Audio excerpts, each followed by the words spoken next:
and the fuel gauge is bouncing on E.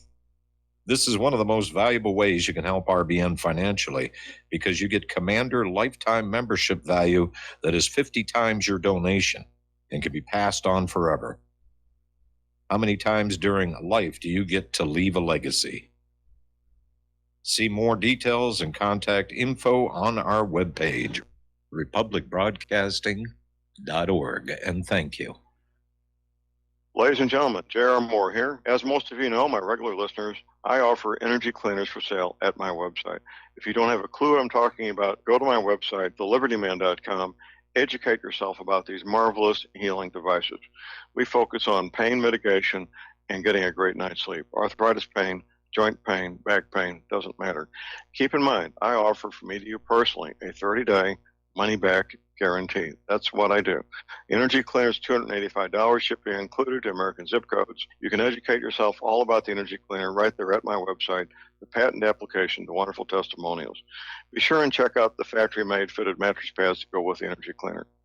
Now, I offer from me to you personally a 30-day money-back guarantee. That's what I do. I have a toll-free order line, or you can order it right at my website at thelibertyman.com. The toll-free order line is 800-592-9543. I say again, 800-592-9543. Thank you. You're listening to Republic Broadcasting Network, because you can handle the truth.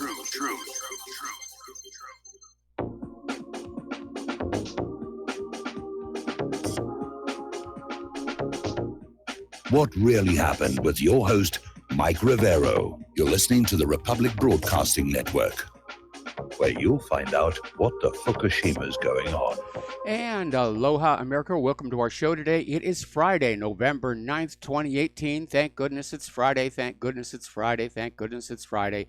We have got a lot of stuff to talk about today. The phone lines are open, 800-313-9443. And, of course, in hour number 3, the lovely Lady Claire will be joining us with her unique perspective on the world. Now, today is the anniversary of the fall of the Berlin Wall. And for those of you watching this on YouTube, these are actually some bits of concrete from when the wall was torn down, which one of our German readers sent to us as a contribution to the world-famous WhatReallyHappened.com debris collection, which I've mentioned here before. Sunday, of course, is Veterans Day. It is the 100th anniversary of the end of World War I. So, of course, you know, by golly, we've got to get another world war going here. Those poor people over in the defense industries, they've got nothing to do. They're just sitting there with rubber bands shooting paper clips back and forth at each other. All right, getting on into it, poor California. They can't seem to catch a break. There are 3 major wildfires out there. Camp, Woolsey, and Hill fires. They're raging across California. The Camp fire is moving particularly fast. It's burning at a rate of about 80 football fields equivalent per minute, and tens of thousands of people have been ordered evacuated from their homes. And again, what's going on here? Well, money that should have gone into maintaining the fire breaks and fire prevention, fire suppression, has been spent on the war. And those people in California are paying the price for it. All right, so let's get into the elections here. We would have thought that everything was over last Tuesday, but no. Fox News right now was showing there's a clash of protesters down in Florida around Brenda Snipes, who is emerging as the architect of what is turning into another election disaster here. So basically, the midterm elections, America did vote overwhelmingly Republican because the Democrats were campaigning on a platform that white heterosexual males, who are the victimizers of women and gays and minorities, were villains. And of course, white heterosexual males who happen to be Democrat aren't going to vote for that platform. Again, we're seeing indications of massive fraud. We're going to get into that in just a little bit. But looking back at all the candidates who were endorsed by big Hollywood celebrities, it doesn't seem to have had an effect. And I think that's because the general public understands these are just film and TV and music stars who don't really know all that much about politics. But the bump from the celebrity endorsements, it just wasn't there. The blue wave turned out to basically be a blue trickle at best here. Now, of course, the Democrats are celebrating their control of the House of Representatives. Nancy Pelosi is already out there saying she's going to be the next Speaker of the House, although there are 8 other Democrats saying, no, we don't want another Pelosi speakership. So there's going to be a fight for that position here. The part that concerns me is right after the 2016 election, and everybody was going ballistic. Oh, Trump is in there. Trump and Pence are in there. And there was a lawyer that was connected to the Democratic campaign who came on out and talked about getting rid of Donald Trump and Michael Pence at the same time. Now, I don't know how he was planning on doing that. There's certainly no legal way to do that. But were that to happen, guess who steps into the Oval Office? The Speaker of the House. And that may be why Nancy Pelosi is out there just gunning so hard for this thing, along with her incredible ego. Okay, so getting on back down to Florida, Governor Rick Scott he's now gone public. There is rampant voter fraud going on in Broward and Palm Beach counties, probably in several others as well. And Rick Scott's Senate campaign is now suing the Broward County election supervisor to turn over the records regarding how the ballots are being counted, because ballots seem to be appearing from thin air. At the end of election night, the Broward County Supervisor of Elections said that 634,000 votes had been cast. But by yesterday afternoon, oh my goodness, we're now up to 712,040 ballots. And we don't know how many are remaining still to be counted. And they're claiming they're just finding these ballots all over the place. There was a teacher in Florida, again, Broward County, found a box in the storage area of her elementary school that was supposedly left behind by election workers or planted by somebody who's engaging in the fraud. And so that got turned on in, and that's going to be added to the mess as well here. All right, now Perkins Coie lawyer and Hillary Clinton fixer Mark Elias, he's in charge of the Democrats' Florida recount operation. This guy is as crooked as it gets. He's a fixer. It says so right in the headline. And so he's going to go on down there and make sure that, this election gets stolen fair and square. Now, Trump has already responded to this by tweeting, saying that he's going to send better lawyers to Florida to expose the fraud. So Governor Scott has now sent in the Florida Department of Law Enforcement to investigate vote counting in these stronghold counties to find out what the heck is going on. And it's kind of interesting. Scott actually kind of dropped the ball, because following the debacle in 2016, Florida committed to closely monitoring the 2018 midterms, and clearly they did not. Somebody got the fix in on that. And we're seeing in many races all across the country where on election night the race is declared for a Republican candidate, and then all of a sudden in the middle of the night there's this miraculous come from behind reversal for the Democrats. And it's pretty obvious what's going on. So Florida Governor Scott, who is the governor, he's got the authority to do that, is ordering the state police to seize all the outstanding ballots so they know how many there are. Because what's going on here is nobody will say, we only have XYZ ballots left to count. It's like they're going to keep on finding ballots until they get the result that they want. They found 46,000 Democrat votes the day after Election Day. It's a miracle. It's a miracle here. So protesters have gathered outside Brenda Snipes' office. And apparently there are some counter-protesters there saying, "Oh, you Republicans, you're being sore losers." Well, you haven't lost yet, but you're going to lose, and you're going to be a sore loser. And apparently Snipes is feeling the pressure because she was outside being interviewed by the media, and a reporter said, "How many ballots are there?" And apparently she lost it and snapped at him, didn't answer the question. So this is pretty dirty. And if you look at Broward County and Palm Beach, they have a terrible, terrible history of election, what the media likes to call irregularities. They're not irregularities. It's voter fraud. It's election fraud. I mean, for decades, Broward County has been a hot zone for election night chaos. And of course, we all remember what happened back in 2000 between George Bush and Al Gore. And basically, there was a very close finish between George W. Bush and Al Gore. And Florida very often is the deciding state in these elections. And that's why they want a Democratic governor for the state going into 2020. That's really what's on the line here.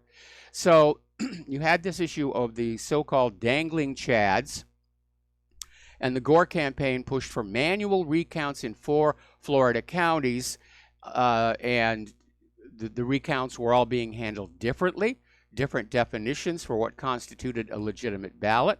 This ran for 36 days after the election until the United States Supreme Court basically stepped on in and halted all the counts, preserving George Bush's slim win.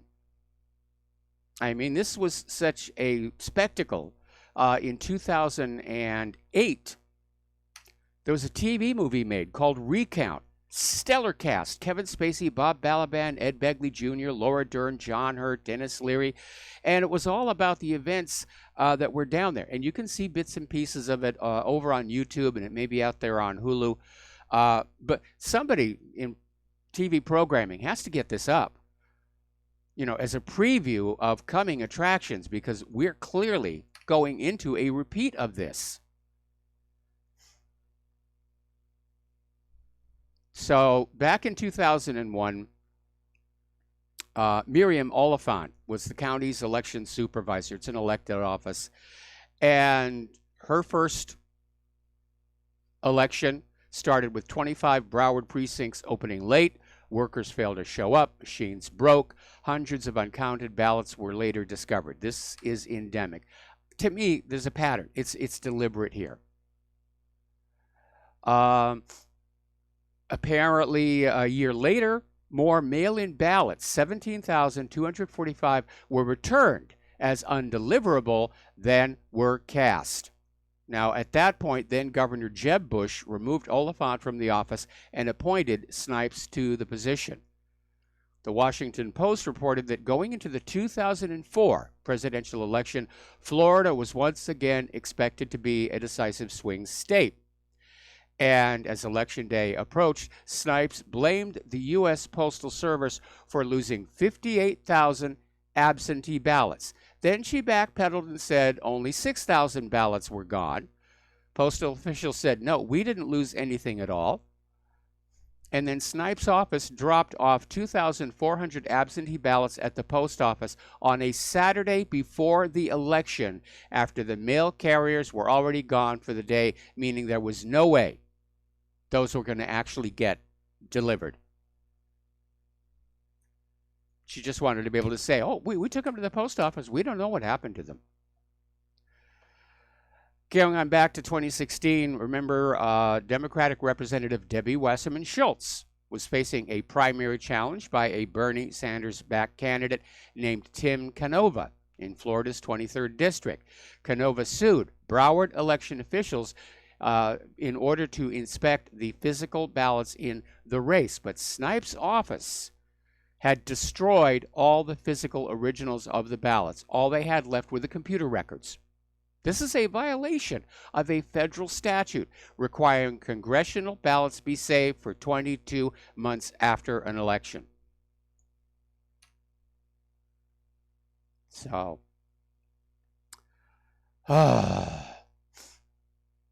apparently, Florida election officials have until tomorrow to tally the votes to determine whether both the Senate and gubernatorial races will go into a recount. But apparently, yesterday, Snipes, adding fuel to the fire, says she can't explain how long her office's count will take.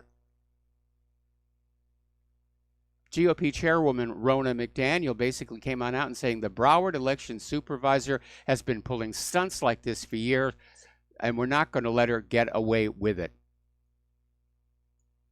It's going to go in, it's going to go into a repeat of 2000 here. Last year, somebody did a survey of voter registrations in Broward County and found literally thousands of voters over the age of 100. And apparently they were scratching their heads over the fact that Broward County has more registered voters than citizens of voting age. Ooh, I wonder how that comes about. Oh, I mean, going back looking through the headlines. Sun Sentinel 2018, illegally destroying ballots. Miami Herald 2018, absentee ballots that never arrived. Miami Herald, November 4th, 2014, fellow Democrats accused her precinct of individual and systemic breakdowns that made it difficult for voters to cast regular ballots. Miami Herald 2018, posted election results half an hour before the polls closed, which is a violation of election law. And it goes on and on and on and on. Now, Florida isn't the only state where there are issues, because apparently out in Arizona, there's another miraculous come-from-behind victory where Democratic Representative Kyrsten Sinema, who was declared the loser on election night, has now, because of late vote counting and votes showing up, she's now pulled into the lead over Republican Representative Martha McSally. It's only a few thousand votes, and they're trying to say there'll be enough votes where there won't be a recount. But apparently, Republicans have filed a lawsuit over allegations that some legitimate votes were basically dumped into a bin where unusable votes were being stored. So it's a joke here. It's absolutely a joke what's going on. Over in Georgia, Brian Kemp, the Republican, was leading Stacey Abrams, his Democratic rival, by about 63,000 votes as of last night. And he had 50.3% of the total. But Ms. Abrams' campaign is still insisting that when all the votes are counted, Mr. Kemp's share may yet fall below 50%, which would trigger a runoff election in early December. Over in Texas, 9 people have been arrested for election fraud. Guadalupe Sanchez Garza, Araceli Gutierrez, Brenda Rodriguez, Rosendo Rodriguez, Cynthia Tamez, Ruby Tamez, Belinda Rodriguez, Felicia Yolanda Rodriguez, and Jerry Gonzalez Jr. They will be prosecuted by the Hidalgo County's District Attorney's Office. Okay. We're going to do a shout out now to our on-air affiliates who are just now rejoining the network. I hope you were all paying attention to this stuff that's going on. And if you see news about election fraud in other states that I have not covered, please send it on in, because I'm going to kick up a real stink about this. Because the entire U.S. election system is discredited. We're seeing fraudulent, suspicious activities reported nationwide that always seem to benefit the Democrats. Remember that video that came on out, again, Broward County? Boxes of ballots were being taken out of a private car and loaded into a rental van, which broke the chain of custody.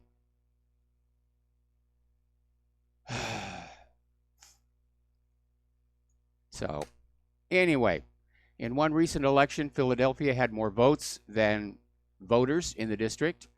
In 2016, in Detroit, some votes were so overstated in the inner city they could not be recounted, which means they had to go with the original and fraudulent vote totals. We don't know what's going on in these really gigantic cities, the big cities, which are all Democratic strongholds. Okay, so let's get on to the circus that is emerging around the firing of Jeff Sessions and the hiring of Whitaker, because the media, again, has abandoned even the pretense of journalism and reporting to just go on the attack. There are reports that MSNBC's Rachel Maddow is organizing a protest march denouncing Trump for firing Sessions. We'll be right back.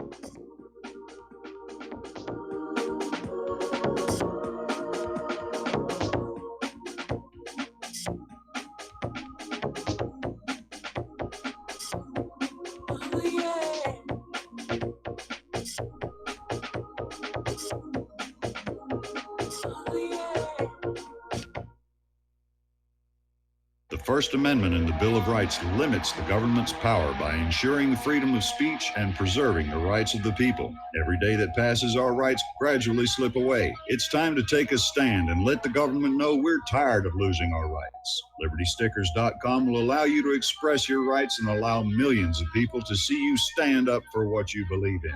LibertyStickers.com carries the largest selection of bumper stickers online, ranging from political to humorous, and is your #1 source for Ron Paul for President stickers. As always, you can find your favorite stickers that protest the war and the president. Don't see what you're looking for? Liberty Stickers will custom make stickers that will let you get your message across for all Americans to see. Go to LibertyStickers.com and see pre-made stickers that will get everyone talking. That's LibertyStickers.com or call 877-873-9626. Liberty Stickers, the world's most dangerous stickers.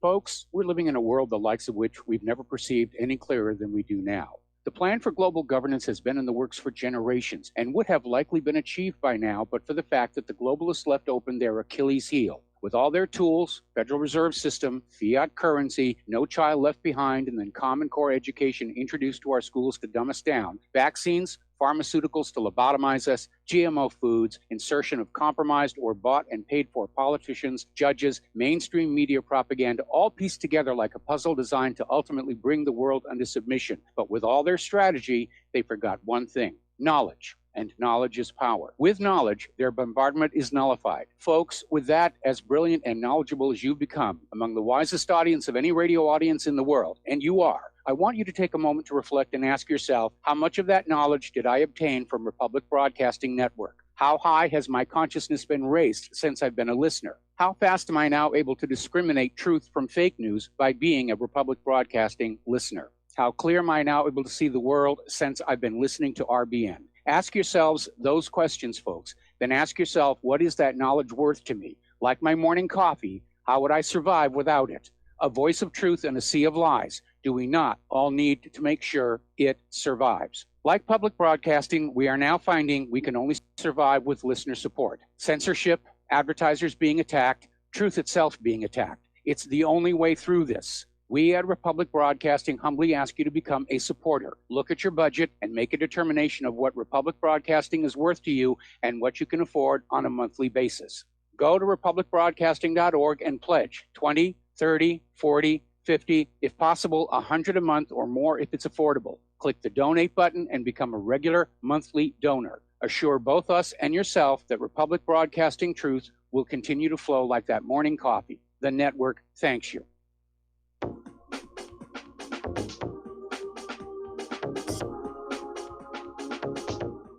What really happened with your host, Mike Rivero. You're listening to the Republic Broadcasting Network. Here is your host, Michael Rivero. And aloha, America. Welcome back to the show here. We're just now getting word that down in Florida, the judge has ruled in favor of Governor Rick Scott's lawsuit. And during the next break, I'm going to try and figure out exactly what that entails, what the details of that are going to be. But again, it's going to be a repeat of 2000. And I hope the American people are going to wake up and say, it is time to fix this mess. And I'm very disappointed in Donald Trump because he campaigned on the idea of election fraud. Remember when he first said that there might be election fraud and everybody said, oh, that's ridiculous. You can't possibly rig American elections. You can't. And then, of course, as soon as Trump won, everybody was screaming, the election was rigged. The election was rigged. Russia came on in here and did all of this. They are such children over there in D.C. All right, so we're talking about the firing of Jeff Sessions and the appointment of his former chief of staff as an interim or acting attorney general. You know the real joke about all this? When President Trump nominated Jeff Sessions to be attorney general, the corporate media excoriated him, declared him unfit for office. And now that he's been fired, corporate media are his defenders. Oh, that dastardly Trump. How dare he fire Sessions? Apparently over at CNN, Jake Tapper is saying this is how gangsters act. And they got John Dean from all the way back in Watergate to say that Sessions' firing was planned like a murder. I mean, this is really extreme. Over the edge stuff, over the shark stuff, okay? The president does have the authority to fire people. That's just the way it is. And I think most of us can agree that Sessions was a disappointment as Attorney General, that he seemed to be just shaping up as yet another lackey of the deep state like his multiple predecessors here. But apparently there are a lot of people who are now very upset that this protector is now out, and that we might actually have an acting attorney general who might actually look at some prosecutions. So Senator Joe Manchin, who's a Democrat, West Virginia, is saying the U.S. is on the verge of a constitutional crisis because of the forced resignation of Attorney General Jeff Sessions. Manchin went on to say it's a big mistake to let Sessions go. There's no constitutional crisis. Trump has the authority to fire people.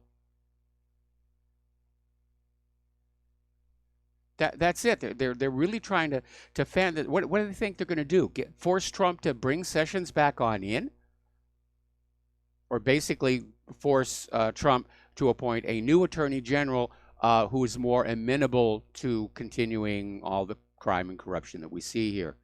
Apparently, Republican Senator Jeff Flake is trying to ram through legislation to protect Robert Mueller from being fired. Now, that violates the separation of powers doctrine. Congress doesn't get to hire and fire people inside the executive branch. It doesn't happen. But they want to keep that Russia probe going. I mean, you saw how much they campaigned on it going into the midterms. They want to keep it alive for 2020. Oh, we're pretty sure there was Russian collusion. We have no evidence, but we've got to keep the investigation going here. So more than a dozen U.S. states' attorneys generals signed a document calling for acting Attorney General Matthew Whitaker to recuse himself from overseeing the Russia investigation. And Whitaker basically told them to shove it, that his job is to oversee the Department of Justice. He is going to oversee the Department of Justice.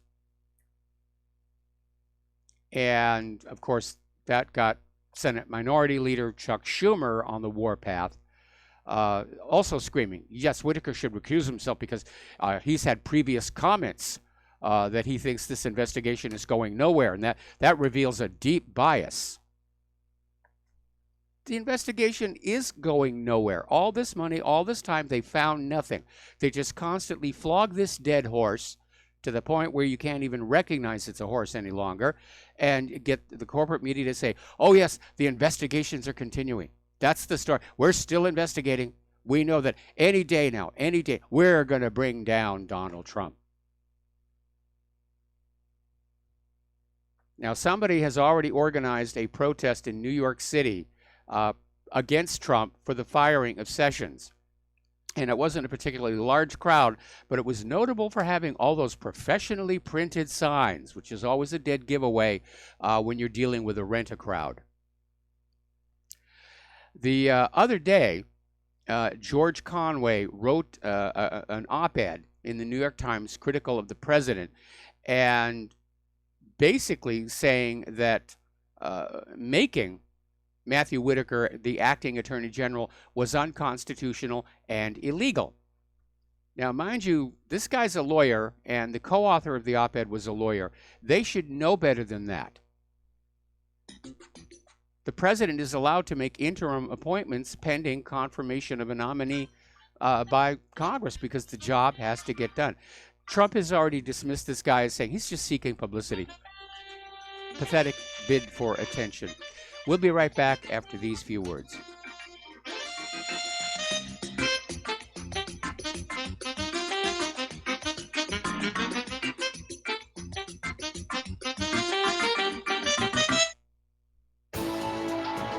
You are tuned in to the Republic Broadcasting Network.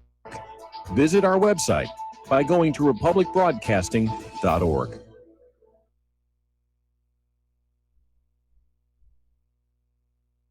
Homeowners, are you in foreclosure, expecting to be served with a foreclosure lawsuit, or suspect your lender has coerced you into an illegal mortgage transaction? A huge number of mortgages made in the last 10 years have legal issues and are possibly defective. State laws and the U.S. Supreme Court have upheld that defective mortgage documents are grounds for foreclosure defense and for counterclaims in favor of the homeowner. If your mortgage has been sold or assigned since closing the loan, it may be defective, and you may be paying the wrong party, and the lender may not have standing or the right to foreclose or collect payments under the law. If you would like to know if your mortgage is legal or not, or know if you are paying the right party, we can help. Our initial consultations are free of charge. We are not attorneys. We are legal researchers and work closely with experienced lawyers who know how to help you find the evidence to help you keep your home. Call toll free 1-855-2-KEEP-IT. That's 1-855-2-KEEP-IT today. Corporate media dominates the American opinion. Finding independent voices that counter this avalanche is becoming increasingly difficult. With the endless corruption running rampant throughout our government, independent voices are needed more than ever to battle the offensive against our freedoms and liberties. As a listener of RBN, no one understands this concept better than you. Now it's up to you to do your part. The time has come for you to take action and begin broadcasting the truth to hundreds or thousands of people every month. Sound impossible? Quite the contrary. With pointed slogans from LibertyStickers.com, you can reach countless sleeping Americans unaware that they live in a real-life wonderland. LibertyStickers.com has a huge inventory of political bumper stickers and messages that reflect the truth about our government, our politicians, and the future of America. With so many in stock, there's one perfect for you. Visit us today at LibertyStickers.com. Again, that's LibertyStickers.com. Do your part. Your voice is important. Let it be heard. Without the right accessories, any guy can be off the mark. Whether you've invested thousands in your arsenal or you own a single trusted firearm, a visit to AROutfitting.com is in order. It's one of the finest online selections of tactical optics and AR parts and add-ons, like EOTech, quick target acquisition with no peripheral loss. Browse the full range of Nikon scopes and binoculars. AROutfitting.com can illuminate your world with Streamlight gun-mounted lights from keychain to large handhelds, up to 1,100 lumens. Find some stability with Battenfield tactical bipods. AROutfitting.com has CMMG gun parts, barrels, assemblies, handguards, part kits, and more. Plus mag-full clips and magazines. I know I've got you excited, so take a breath. Head to AROutfitting.com. The site's super easy to navigate and features a ton of technical info, including links to manuals. We also welcome vendor and manufacturer inquiries. Remember, if you don't see it, we can get it at AROutfitting.com.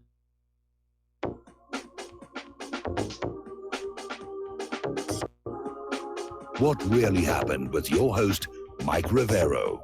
Join Mike on the air. Call toll free 800 313 9443. 800 313 9443.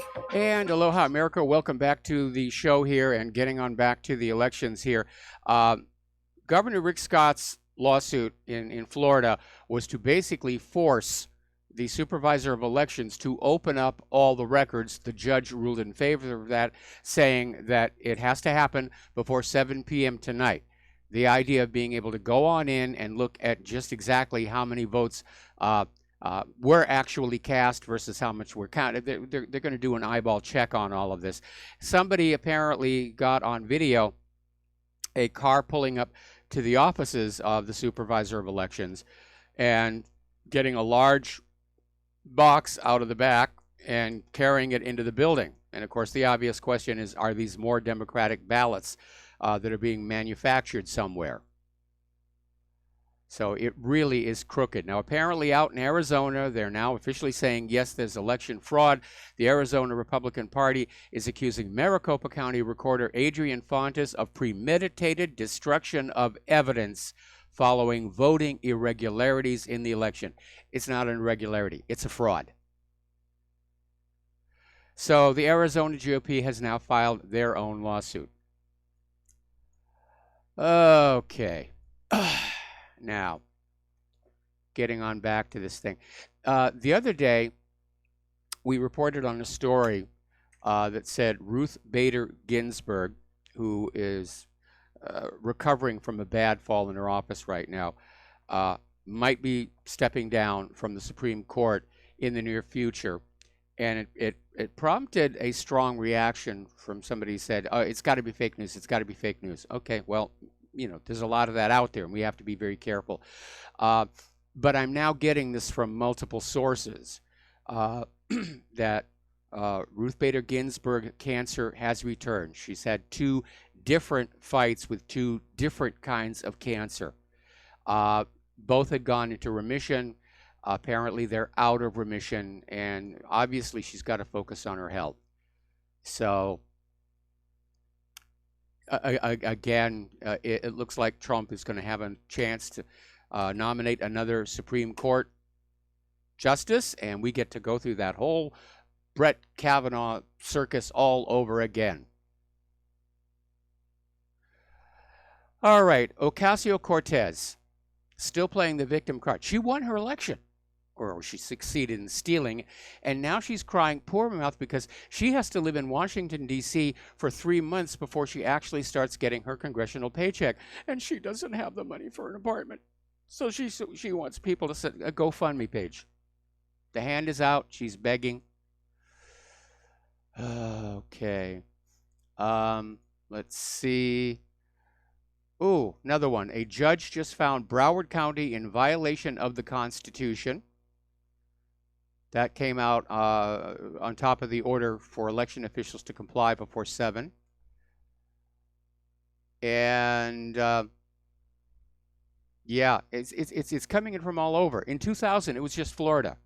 And I'm sure there was election fraud going on all across the country. Everybody saw it in Florida, and the corporate media said, well, it was this one state this one time. No, it is an epidemic. U.S. elections do not even come close to meeting the minimum standards for honesty, transparency, and integrity. And that's just the way it is. And I'm hoping that Trump will wake up and realize something has to be done about this. I hope the American people stand up and say, we need a simple, reliable, trustworthy voting system. And again, I have posted to whatreallyhappened.com my article on how to have honest elections. And I'm not saying it's perfect, but if you think about how it's all being handled, we don't have to worry about ballots leaving the polling places. They're counted right there, so nobody can stuff the ballot boxes on the way to the counting center. There are, in fact, under my scheme, there are no counting centers. There's no tabulation centers where shenanigans can happen or the chads can dangle. Okay. All right, let's talk about Tucker Carlson. As you know, his family was harassed by Antifa who came up to his home, said, "We know where you live." They damaged his door. They damaged his security system. Apparently, they were demanding that he leave town. A real-life deplatforming. Just get on out of here. And apparently, the security system, while it was still working, did get pictures of some of these Antifa people without their masks on. And Washington's Metropolitan Police Department says it's treating the incident as a suspected hate crime. Apparently, they vandalized Carlson's property. They spray painted an anarchy symbol on the driveway. And here is the bizarre thing. Antifa was up there saying Tucker Carlson has to go because he is spreading fear. He is spreading fear. We're afraid because of Tucker Carlson here. Now, Matt Yglesias, who's a prominent editor of Vox.com, actually tweeted on out in support of Smash Racism DC, which is the Antifa group whose members swarmed Tucker Carlson's front yard, carried signs with his home address written on them, in retaliation for Carlson's supposed role in spreading fear. Well, that backflashed rather seriously, and Matt Yglesias basically deleted all of his tweets. You got a very negative reaction to all of that here. Okay, in other news regarding our domestic politics, the U.S. Attorney in New Haven, Connecticut, announced that a federal grand jury has returned 2 indictments charging 5 people with theft of federal funds. One of the individuals charged is James Sullivan, who is married to California Democratic Representative Linda Sanchez. Getting on back to Antifa, apparently they're expanding their hit list. They're going to start going after other people, start harassing them. This is real brown shirt stuff. This is what the Nazis were doing before they finally took control of Germany. So, now, Michael Avenatti, and I would also count this as another pitiful bid for attention here. He's out there screaming that Trump needs to be indicted following a Wall Street Journal story claiming that Donald Trump was right in the middle of the cash payoffs to Stormy Daniels and Karen McDougal. Okay? There's only one small problem. Okay, I don't agree with Trump having these affairs while he's a married man, because he did do it while he was married to Melania. But for an indictment, there has to be an actual crime. And I don't know which states actually have a law against extramarital sex. I rather suspect hardly any, hardly any do. And as far as the payoffs were concerned, it was a straight business transaction. I will give you money. You will keep quiet about whatever. And it's not like payoffs for silence are unknown in our society. It happens all the time. Hush money has a very long and ignoble tradition going back. But Avenatti is out there screaming, we're going to have an indictment. We've got him this time. We're going to get him. I agree. Trump behaved badly. And unfortunately, fooling around is relatively common, not just for billionaires.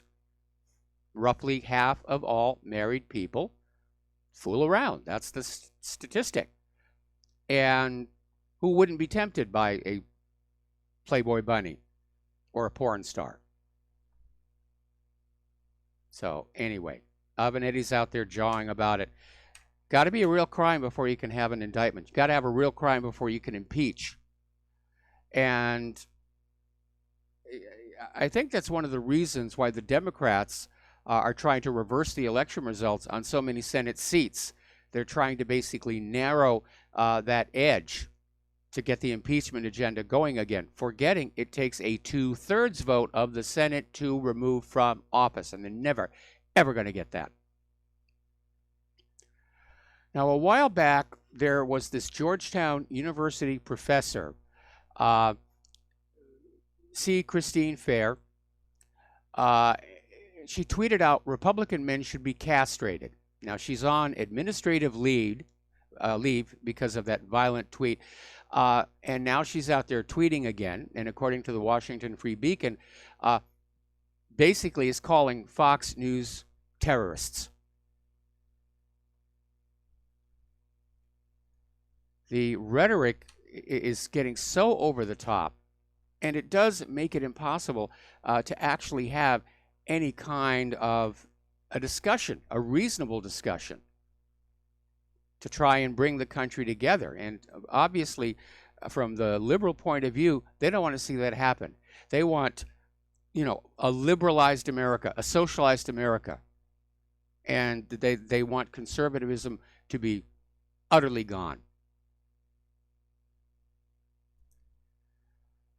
All righty. All right, so moving on to the southern border. As you know, there are these 4 migrant caravans of people marching through Mexico now, heading for our border with the intent of sneaking their way into this country. Trump has some military down there on the border rolling out the razor wire, which is nasty, nasty stuff, and I presume other non-lethal means of encouraging these people to basically stay on their side of the fence here. But Trump has done something that he's allowed to do, again, under Title VIII. He has issued a rule that says very simply that any migrant who is in violation of U.S. immigration law will not be considered for asylum. That's going to simplify the paperwork quite a bit. Basically saying, if they step across the border without permission, that asylum paperwork the United Nations has been helping them fill out instantly becomes worthless. I think that was very, very, very clever. And again, our country's in serious trouble. We cannot afford to go on being the rest of the world's refuse bin. We've run out of room. We're running out of resources here. So I saw a commercial earlier today. The midterms are over. Now it's time to build the wall. And that may prove difficult because under the Constitution, revenue measures must originate in the House, which is now under the control of the Democrats. Oh, we have a caller on the line. Okay, Frank in North Carolina, aloha. Welcome to the show. What's on your mind? Oh, hi. Hey, I thought Republican men were already castrated. This one isn't. I'm not going to prove it on YouTube or anything, but just take my word for it. Well, what about the politicians?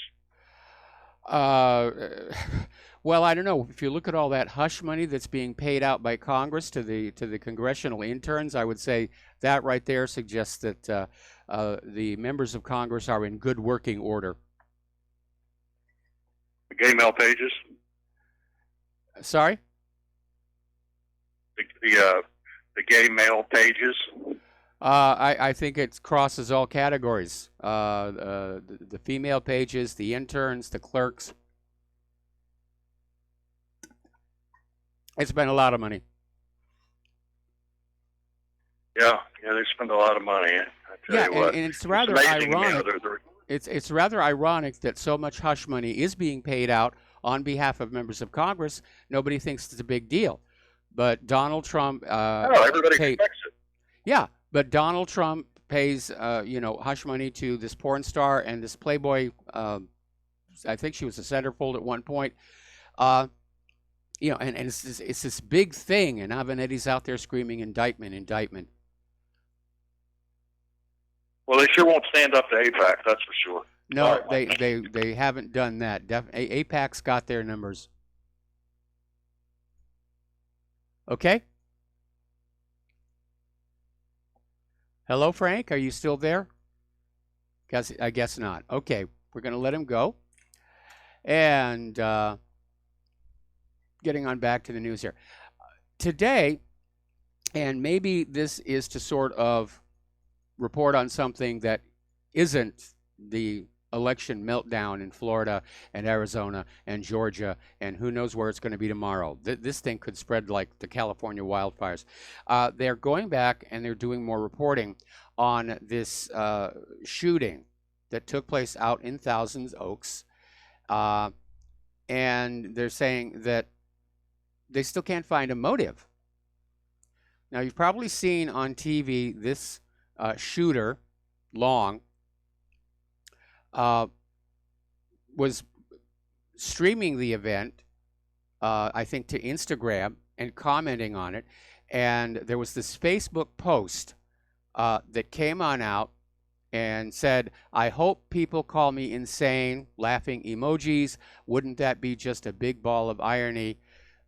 Yeah, I'm insane, but the only thing you people do after these shootings is hopes and prayers, or keep you in my thoughts every time and wonder why these keep happening." Now, CNN contacted a friend of Long's who requested anonymity and said that Facebook post doesn't sound like the guy. I don't know what was going on through his head when he wrote this. It must have been terrible. Well, that right there is a clue. The guy is sounding like he's off his rocker on social media. They can't find any other motive for him to do this. Apparently, he went to this country music bar on a regular basis. They did line dancing there, and he was a big fan. And then all of a sudden, he flips out, walks in, and starts shooting people at random. There's a big question out there that nobody wants to talk about. What medications was this guy on or withdrawing from? Now, the liberals want to blame the guns and take them away. But you know, if you have people who are being driven to violence by medication and they don't have access to guns, they'll find something else. Swords, knives. We got to solve this problem here. All right, we're going to take a break for commercials, and we've got another caller waiting on the line, and we will be right back.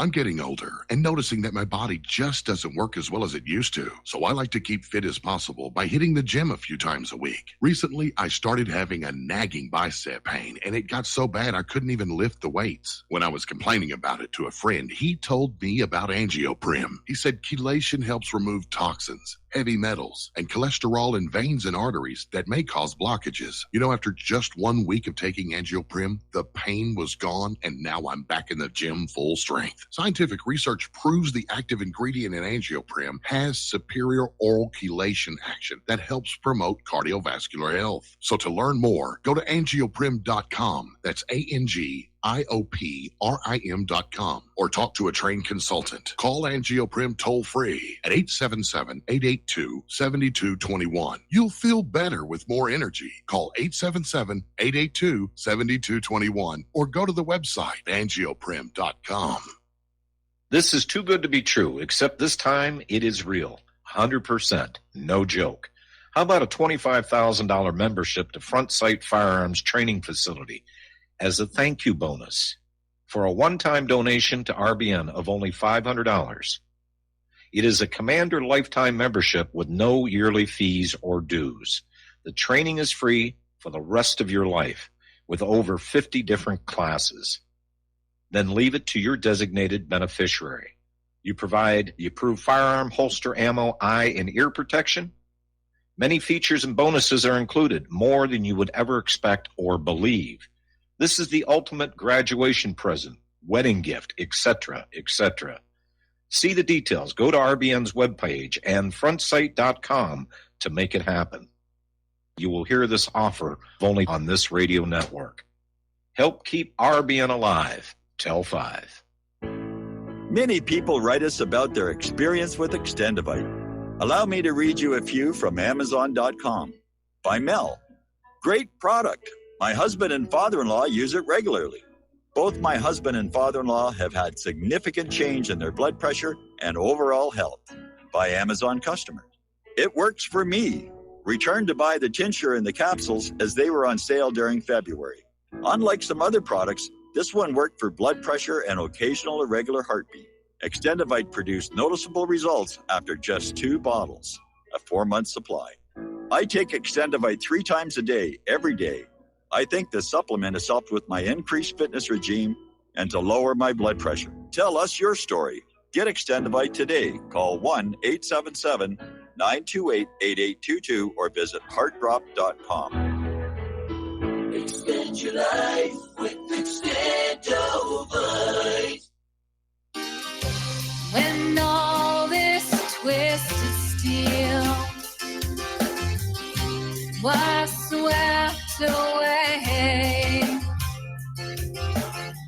did these remaining holes reveal what's really happened? And aloha, America. Welcome back to our show here. And apparently, South Carolina Republican Senator Lindsey Graham basically tweeted on out that what's going on down in Broward County is just like Brett Kavanaugh's confirmation process. Democrats don't allow the law to stand in the way of the desired outcome, and he's certainly right about that one. I don't agree with Lindsey Graham on a lot of stuff, in particular his devotion to Israel, but he nailed it on this one. He nailed it on this one. Okay, I'm going to look at that later. Let's go to the phones now to Francis in Montreal. Aloha. Welcome to the show. What's on your mind? Aloha, Mike. About a week ago, I called you up and I was talking about the rendition program, and I was surprised that there was this 80,000 people have been kidnapped and tortured since 9/11. Yeah, I couldn't wrap my head around such a huge number. Then, after I talked, I was thinking about it and reading about it. I was thinking, like a program that big takes a lot of people. Like, how many kidnappers and torturers are there out there? This war on terror. It's crazy, right? Yeah, it's crazy, and I mean, these 80,000 people weren't all tortured at once. We know that the CIA is operating these rendition sites in multiple countries, where they're grabbing people and torturing them, apparently to get politically expedient confessions, because that's all you get when you use torture. The person being tortured is going to say what they think the torturer wants to hear. At one time, even Assad was a part of that torture program in Syria. And the thing that got me, though, is apparently it's got from what I could gather, it's got an annual budget of $13 billion a year. And it's getting corrupted. And what's happening is, like, this is like New York Times and Washington Post are reporting on this. The CIA agents, I guess, figure they deserve to have a James Bond lifestyle. So, like, for example, they're taking someone in a rendition to Italy, and they're in Milan. And so they go rent the most luxurious suites in the most expensive hotel in Milan. And they're there for 3 weeks. And they're, like, ordering the finest, Italian wines and drinking, ordering up crystal glasses. And they run up a $150,000 bill for 3 weeks in a fine hotel, Nice work if you can get it. Yeah. Yeah, it's a very sorry situation, and I'm not sure where these numbers are coming from, the 80,000 and the 13 billion. But yeah, obviously, if you have a government that's running a covert torture operation, the people actually running the operation get a lot of leeway in terms of what they can get away with, because they're renting private jets. They could go public. They could become a whistleblower. They could go public and say, I was a torturer for the U.S. government. Yeah, well, not too many people want to admit to torturing children. Anyway, have a good day, Mike. All right, thanks an awful lot. We're going to take a break for station identification, and we'll be back with another call after these few words.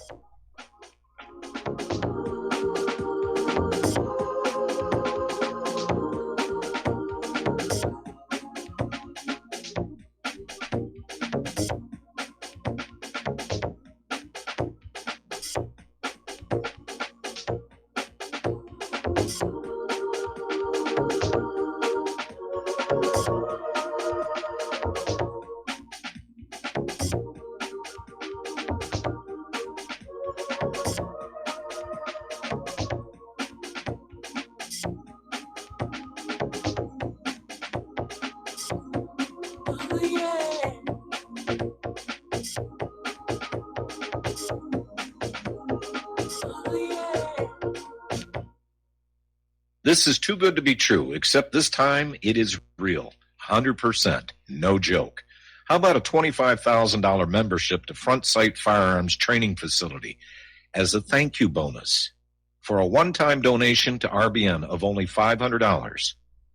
It is a Commander lifetime membership with no yearly fees or dues. The training is free for the rest of your life with over 50 different classes. Then leave it to your designated beneficiary. You provide the approved firearm, holster, ammo, eye, and ear protection. Many features and bonuses are included, more than you would ever expect or believe. This is the ultimate graduation present, wedding gift, etc., etc. See the details. Go to RBN's webpage and frontsight.com to make it happen. You will hear this offer only on this radio network. Help keep RBN alive. Tell 5. This is RBN, the Republic Broadcasting Network.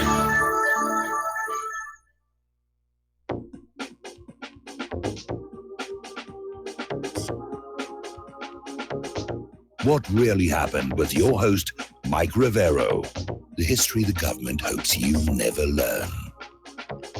Here is your host, Michael Rivero. And aloha, America. Welcome back to our show, hour number 2. We're going to go right back to the phones to Kevin in West Virginia. Aloha, Kevin. Welcome to the show. What's on your mind? Hey, Mr. Mike. To the last caller, I don't think it's a war on terror. I think it's a war of terror waged on the United States public, us, the citizens here, and around the world. And the same thing with the war on drugs. I think it's a war of drugs. At one point, I was part of the problem. It's a war. It's a war on the other people's drugs. That's what it is. It's a war on the other people's drugs, because DEA and FBI, they never go anywhere near any of the CIA-connected smuggling operations. I mean, look how long Barry Seal got away with doing what he was doing. The war on drugs is the war on the competition's drugs. Absolutely. Down in Broward County, man, everywhere you turn around, there's a scandal in this place.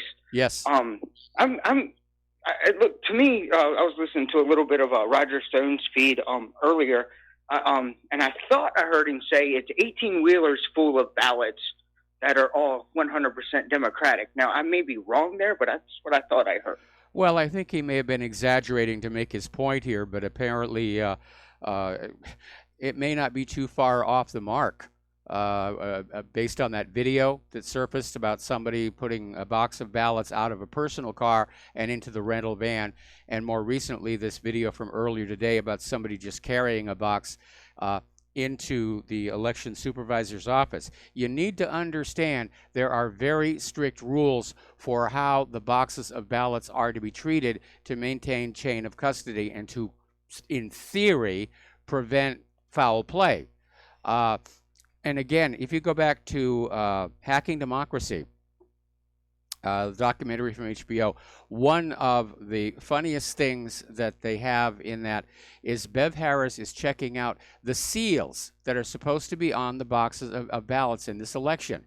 Now, the whole point of a seal is once the ballots are in there, you close the box, you put the seal on it so nobody can get into the box without leaving an indication that some tampering has gone on. That's what a seal is supposed to do. In this case, though, the seal could just peel right off. The seal Has was... Trump sent anybody to investigate this?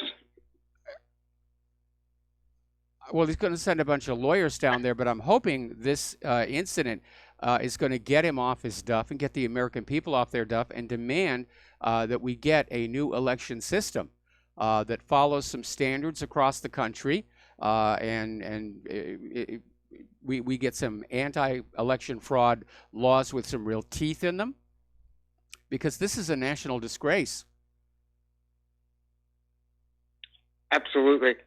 That's all I had for you. I just wanted to weigh in a little bit. I still one other thing I wanted to ask. I was hearing that Acosta got his press things revoked or taken away from him. Is that true? Yeah. Good. Well, you have a great day. All right. Thanks an awful lot. We're going to let you go. The phone lines are now open. Speaking of Acosta, his defenders are now out there trying to claim that the video in which he's seen swatting away the arm of the staffer who's trying to recover the microphone has been digitally enhanced. It's been amplified to make Acosta look bad, to make it look more violent than it really did. I mean, they're really desperate for this kind of stuff. Acosta behaved badly. And the double standard here, I mean, when Obama kicked out Helen Thomas, everybody was okay with that because she dared to ask a question about Israel's nuclear weapons. You can't do that. All right, another caller here, Mark in North Carolina. Aloha. Welcome to the show. What's on your mind? How you doing, Mike? I really hope this new guy with the Justice Department really sends an army of investigators down there, at least honest investigators, hopefully, and lawyers, because this county is dirty as they come. Yep. I still believe that that sheriff there, Israel, that he's been dirty from the get-go. And the FBI had information on him, probably blackmailed him, and were able to set up the murder of those kids there, the school, that false flag, by probably using contractors hired by the FBI. Those men who were coming out the side door, you saw, I think there were 4 of them. Yes. In kind of like military gear. Yep. I believe that's why the stand down order from the Cowardly County Sheriff's Office, because the FBI told them, don't do anything till we tell you to do it, okay? You tell your men to stand down, period. Because had they gone in there, it's not that they were physically afraid. Maybe they were physically afraid. I mean, bullets can don't necessarily make you day, right? But I still think they got in.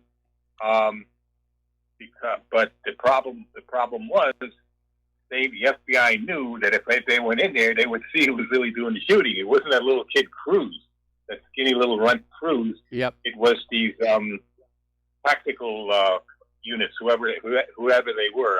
Like I said, I believe they were contractors. So that's it. And this is a very crooked county. I think it was the same thing pretty much that happened with the other crook there in Las Vegas, Sheriff Lombardo. Yeah. I think this is a very crooked county, and hopefully we'll it's get a to the crooked bottom. nation. It's a crooked, corrupted nation.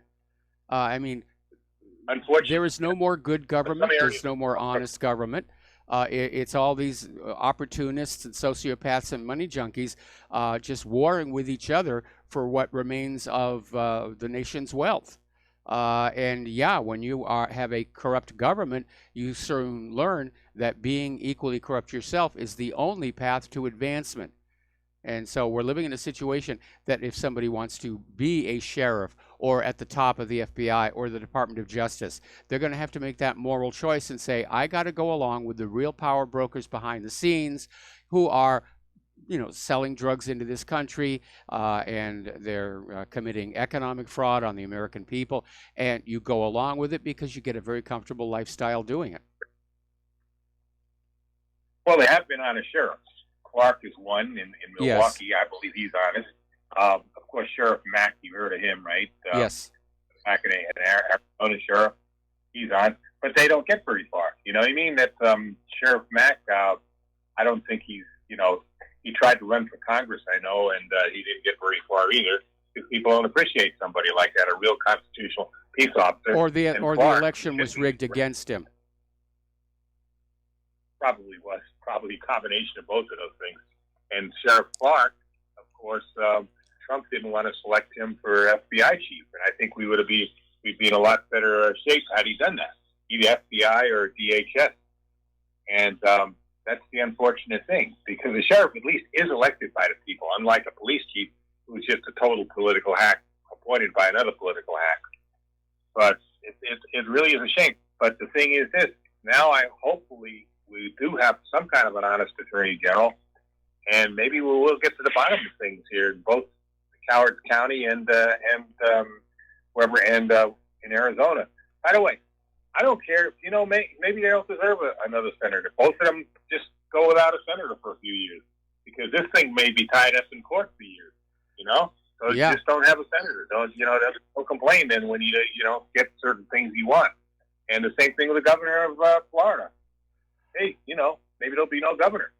Well, this Oh, will be resolved by January when the new Congress gets seated and the new governors are sworn in. And I think what's going to happen, personally, I hope it does turn into a mess similar to 2000 that just drags on, and everybody just takes a look at what's going on with this stupid election system that we have. And then at the last second, the Supreme Court is going to come on in and they'll declare somebody won this election, somebody won that election. But I hope it gets really messy and really ugly, because the American people, they need to get motivated about, well, reminding Donald Trump that he did make a promise to clean up this mess. And he dropped the ball. And we're seeing the results of his failure in Broward, Palm Beach, Georgia, Arizona, and who knows where all else this is going to erupt. By the way, I just want to say one thing too about Miss Ginsburg there, Judge Ginsburg. Yeah. I wish her the best. The woman is, she's not a bad person from everything I understand. She and Justice Scalia were actually very close, even though they were totally different politically. They actually went out to dinner together a lot. And they really liked each other. And from everything I understand, she's a nice woman. I just don't agree with her politically. But I do wish her the best. I really do. Yeah, I do Okay, too. that's a I horrible do way to too. go. It's tough dealing with cancer. It's tough dealing with being that old, and I do wish her well, and I hope it works. I mean, Trump tweeted out earlier today that he hopes she recovers from her fall in her office, and that she serves on the bench for many years to come. But again, I'm hearing from multiple sources that may not happen. Not if she's got recurring cancer, and she had pancreatic cancer, which is one of the worst. Yes. Amazing she lasted this long, really. That's what took Michael Landon. Remember, Little Joe? Yeah. And he was, and that Little House on the Prairie, and he was, seemingly okay, and like 2 or 3 months later, boom, he was gone. Yep. So it's a very horrible form, So anyway, that's all I wanted to say, basically. Okay. All right. Well, thanks an awful lot for the phone call. We're going to let you go. We're going to do a shout out to our on-air affiliates who are just now rejoining our network and getting on back to the news. Let's talk about the conflict zones, of which there are many. Apparently, government forces in Syria have now freed all the hostages that were being held by ISIS in al-Saweda. And so now that ISIS cannot use those hostages for leverage, Syrian forces are going to uncork on them, starting with Daesh in the Safa region. So ISIS no longer has any bargaining chips, so it's really going to be on.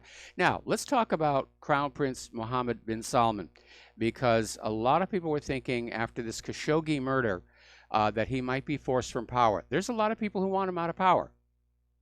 And at one point I was thinking the reason that the corporate media was making a big stink about Khashoggi when they were oblivious to all the other journalists who are being killed around the world was it was a campaign to get rid of him. Then, of course, we had Benjamin Netanyahu stand up and say, oh, no, Mohammed's my bud, and calling Washington, D.C., calling the media, calling everybody, saying, no, Salman's going to stay. And a lot of people thought, well, that's it. His Highnessness Netanyahu has spoken, and that will be the end of it. But apparently not. There's a story that came out of Middle East Monitor saying that there is a great deal of pressure on Crown Prince Mohammed bin Salman to step down, and that he's already looking for some place in the world where he can have refuge. where he can move to, and I'm sure he'll take a big chunk of his money with him, and just be guaranteed that he'll be safe and left alone and not prosecuted for some of the things that he did in Yemen. So we'll see what's going to happen there. We're going to go back to the telephones here to Loomer in Northern California. Aloha, Loomer. Welcome to the show. What's on your mind? Oh, aloha, Michael. Yes, I know you keep on harping on Trump about his not following through with the voter cleanup thing through the states, but I'd like to mention to you that the feds don't have control over the states. It's a state's issue to clean up their voter rolls, and the feds don't have any right to get involved in that. The states have to go. They have to volunteer that stuff to the feds, and if they don't volunteer, there's nothing that the feds can do anything about it. Well, I think that, first of all, we know that the federal government has intruded into the election process before because of the law passed by Congress, which mandated the use of those electronic voting machines all those years ago. So I don't think it's as clear-cut as all that.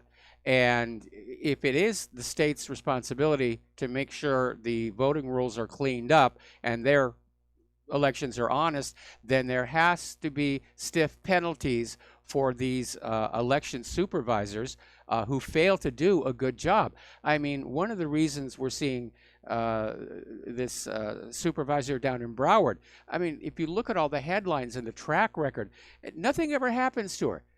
She hasn't gone to jail. She hasn't been sanctioned. She hasn't been fined. She hasn't been fired. And she keeps on doing the same sort of stuff every single election. The system is totally corrupt. And I think at some point, I think we're on the verge of a national emergency here.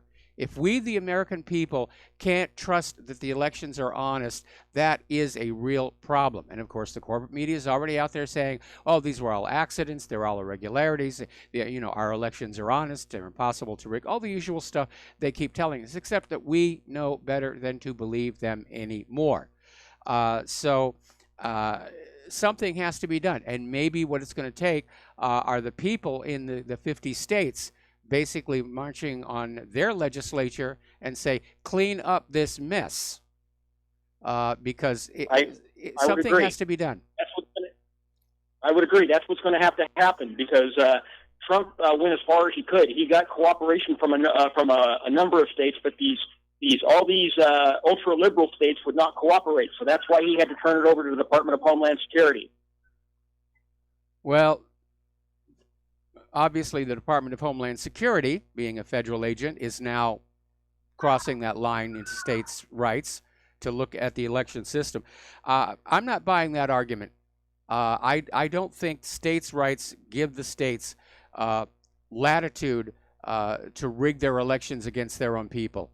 But the first thing that has to happen is the American people, they got to get angry about this.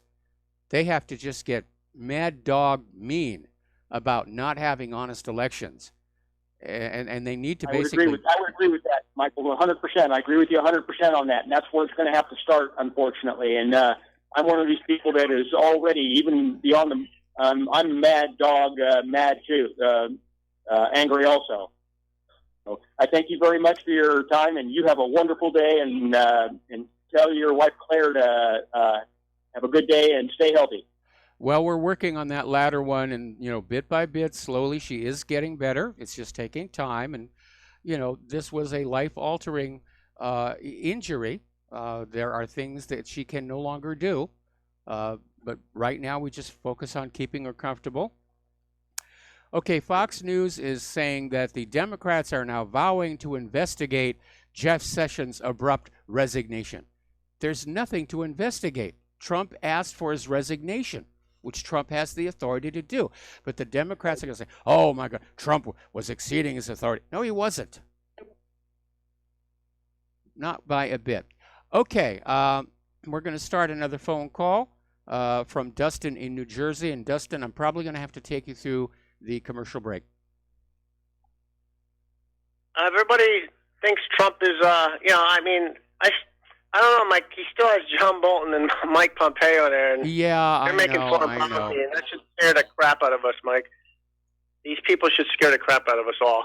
I mean, they're not. I mean, America first is one thing, but these people are imperialist, hegemonic, like believers.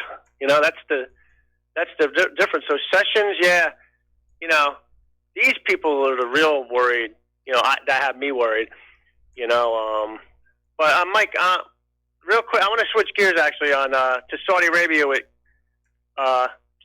what's your take on this? They're talking about splitting OPEC. Did you hear that story? I heard that yesterday, where they're thinking of trying to find some way to basically break up the cartel, so that they're less able, to control oil prices, because they did use it against the United States many, many years ago. I think it was back in the 70s, and they were very angered by U.S. policies in support of Israel, and so they cranked down those valves, and we were waiting in lines for gasoline for hours. But what is this going to have to do with the shift of the world order? You know what I mean? Like, does this have any place in the world? You know what I mean? Like, all right, I'm going to put you on hold. Anybody, or? I got to put you on hold and take a commercial break, and we'll be right back.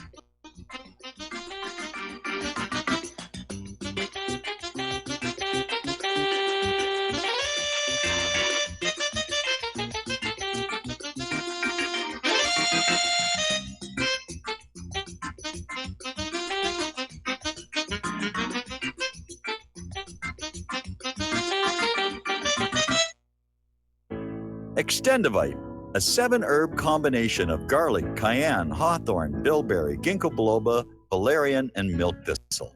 Extendivite is designed to strengthen the heart and arteries and help the body heal itself. Doctors are not able to explain the improvements they are seeing in their patients' health who are taking Extendivite.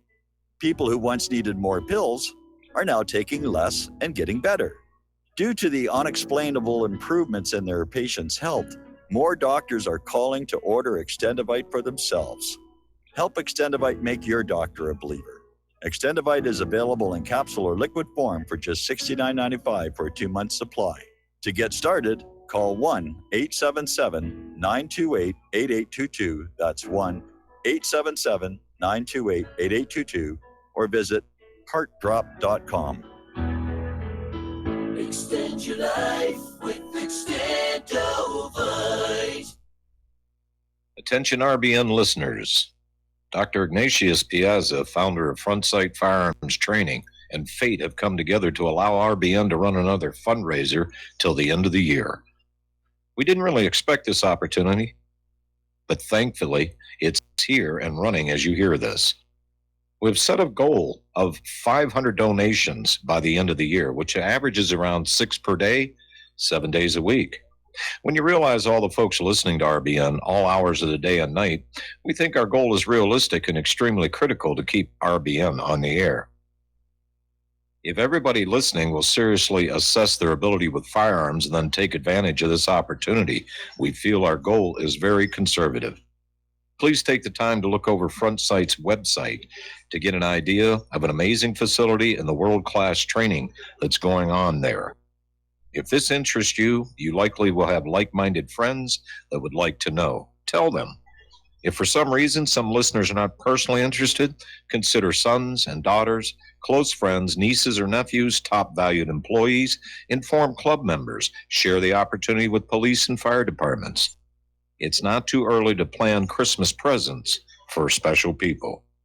This fundraiser has come at an extremely critical time for RBN because the dire need for equipment upgrades. We're running on the spare tire currently with no money to fix a flat, and the fuel gauge is bouncing on E. This is one of the most valuable ways you can help RBN financially because you get Commander lifetime membership value that is 50 times your donation and can be passed on forever. How many times during life do you get to leave a legacy?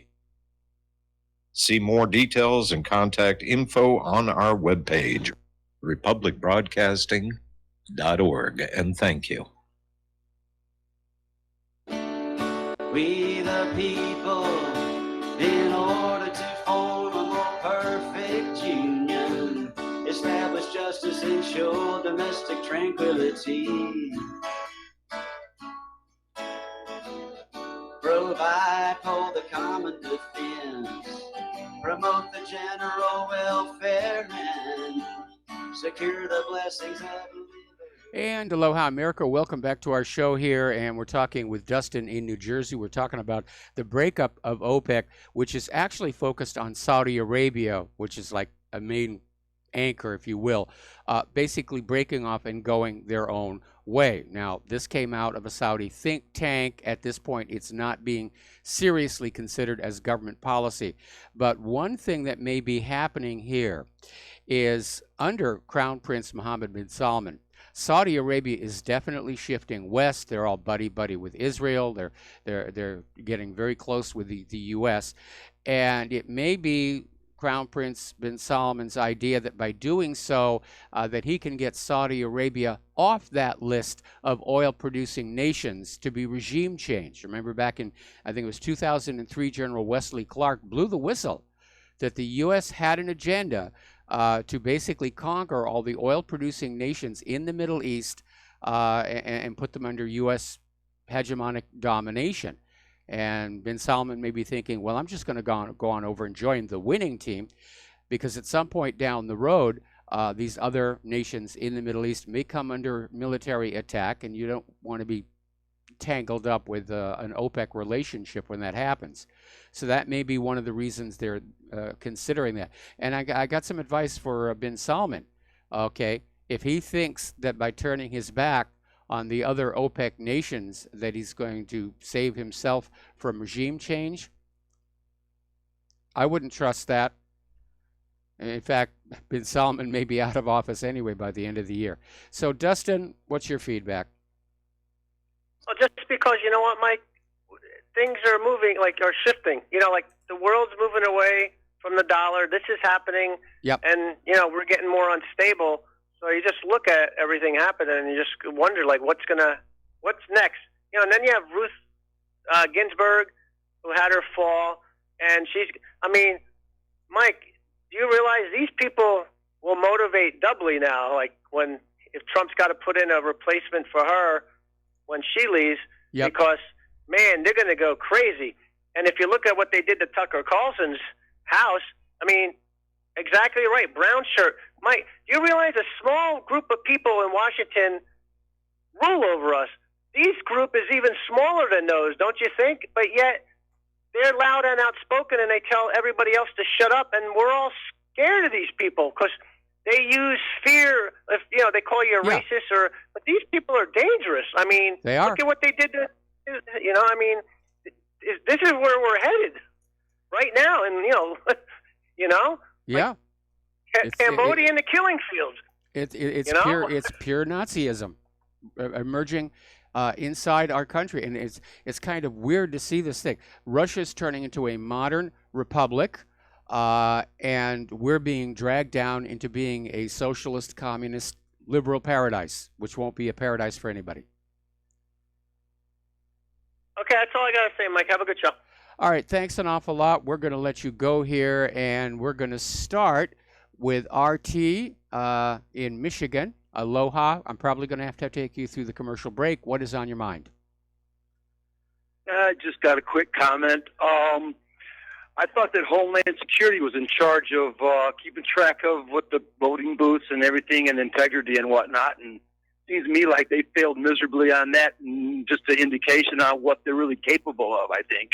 Well, all the Department of Homeland Security did was look to make the electronic machines hack-proof, but obviously the fraud was taking place someplace else with all these magically appearing ballots. Like the Democrats got that cabinet from Harry Potter, and every time they open up the doors, there's another stack of ballots in there. Yeah, just kind of an indication, though, that they're pretty incompetent, I'd say. Well, they used to be able to get away with this stuff, even being incompetent, because the corporate media would never report on it. In the age of the internet and the independent media, we are finally seeing the reality of what life in the United States has become, and it's not a very pretty picture. Yeah, and here in Michigan, I'm in Lower Michigan, here near Lake Michigan, and we had snow last night, and we got more predicted for over the weekend and stuff. So welcome to global warming. And go out and make yourself a snow person. Thank you for your time. All Appreciate right, you. thanks an awful lot. We're going to let you go, and we're coming up here on a commercial break. Now, interestingly enough, as you know, there has been plans by Israel's Interior Security Minister Gilad Erdan, who's been in the news a lot lately. He wants to worsen the conditions for Palestinian prisoners. And rather surprisingly, he has met opposition from within Israel's army and Shin Bet, saying that this is just going to make matters worse.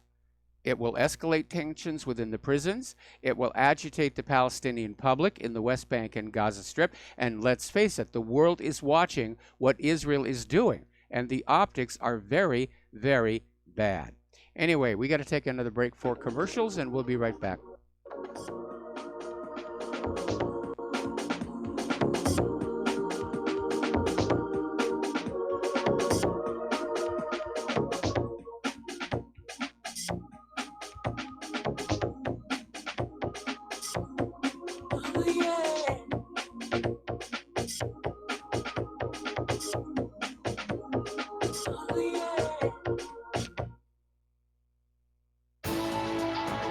You are tuned in to the Republic Broadcasting Network. Visit our website by going to republicbroadcasting.org.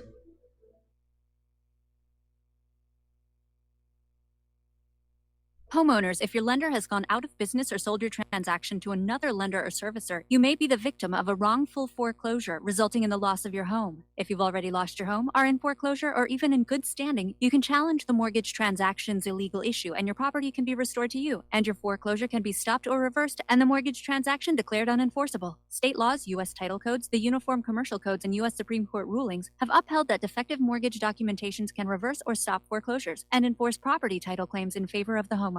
We are having successes in stopping the process of foreclosure, the enforcement of the foreclosure judgments, the sale of property, and evictions after the sale. We are not attorneys, and we don't give legal advice. We are a professional team of legal researchers, providing forensic mortgage audits and expert witnesses. We have the knowledge to produce the evidence and enforce laws regarding your legal issues. We've been in business for 12 years without a complaint. Consultations are free, and we provide a free title search to confirm if your mortgage has legal defects. Please call 855-253-3748. 855, the number 2, keep it today. Did you know that neither the American Medical Association nor the American Bar Association were established to benefit the American people? Have you recognized that in our country, healthcare has little to do with health, and that our court system has nothing to do with justice? The priests of both medicine and law have been incentivized to implement a dark agenda on behalf of the Bilderbergers and their ilk. To protect ourselves and our progeny, we need to take a much closer look at how these two giant industries really work. Join me, Al Whitney, on In Defense of Humanity, Saturdays at 7 p.m. Central, as we expose the matrix and learn how not to consent to our own destruction. Without the right accessories, any guy can be off the mark. Whether you've invested thousands in your arsenal or you own a single trusted firearm, a visit to AROutfitting.com is in order. It's one of the finest online selections of tactical optics and AR parts and add-ons, like EOTech, quick target acquisition with no peripheral loss. Browse the full range of Nikon scopes and binoculars. AROutfitting.com can illuminate your world with Streamlight gun-mounted lights from keychain to large handhelds up to 1,100 lumens. Find some stability with Battenfield Tactical Bipods. AirOutfitting.com has CMMG gun parts, barrels, assemblies, handguards, part kits, and more, plus mag-full clips and magazines. I know I've got you excited, so take a breath. Head to AirOutfitting.com. The site's super easy to navigate and features a ton of technical info, including links to manuals. We also welcome vendor and manufacturer inquiries. Remember, if you don't see it, we can get it at AirOutfitting.com. When all this twisted steel was swept away, did these remaining holes what's really happened. And aloha, America. Welcome back to our show. The phone lines are open, 800-313-9443. And apparently out in Southern California, the entire city of Malibu has now been evacuated. And that place, I mean, first of all, obviously a very wealthy area, also very historic. So what a horrible tragedy for those poor people out there. Okay, so getting on back to what's going on over in Israel, apparently police have recommended indicting Netanyahu's lawyer over the corruption related to the $2 billion purchase of these German submarines. And so police said they have sufficient evidence to charge David Shimron with bribery and money laundering offenses for his role in the affair. Now, Shimron is also Netanyahu's cousin, and he represented the German manufacturer ThyssenKrupp involved in the sale, and has been suspected of trading his influence over the prime minister in return for a hefty cut of the deal. Police also recommended indicting a former cabinet minister, a former Navy chief, and former Netanyahu chief of staff in the affair, but so far, nothing for Benny himself. Over in France, there's been a lot of interesting talk going on. I think it's part of a larger picture. We had Macron saying that Europe needed an army to defend itself against Russia or the United States. And apparently, this is being reported in the Express in Great Britain. There was a senior French government minister apparently had this dramatic outburst and said that Europe will not allow the United States to become the trade policeman of the world. So everybody is getting fed up with the sanctions and the tariffs, and there's going to be a pushback. I think the rest of the world is going to realize the easy solution is learn how to get along without the United States. We're not indispensable anymore. Great Britain is seeking to impose European Union sanctions against Russian senior intelligence officers under a Brussels mechanism for punishing perpetrators of chemical weapons attacks.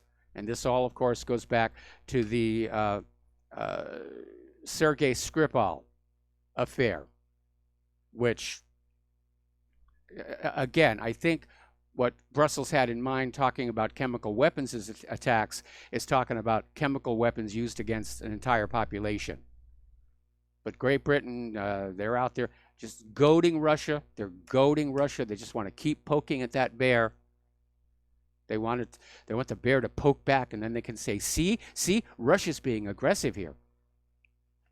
Speaking of Russia, Russia and Saudi Arabia are now in negotiations over delivery of the S-400 air defense system to Saudi Arabia. And as good as the S-300 is, and it seems to be scaring off a lot of people around Syria, this is the latest generation of deployed air defense system. The S-500 is already in development, but this system can carry 3 different types of missiles capable of destroying a variety of near and distant aerial targets ranging from reconnaissance aircraft to ballistic missiles.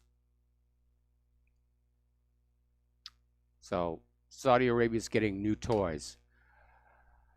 Apparently, French President Macron came on out once again saying Russia's a threat. Russia's a threat to us all.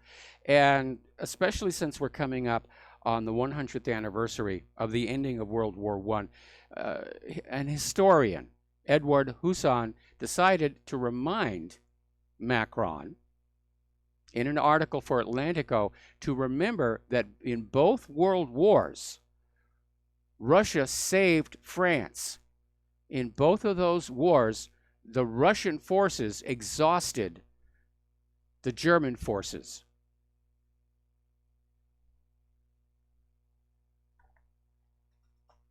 So, a little bit of ingratitude here.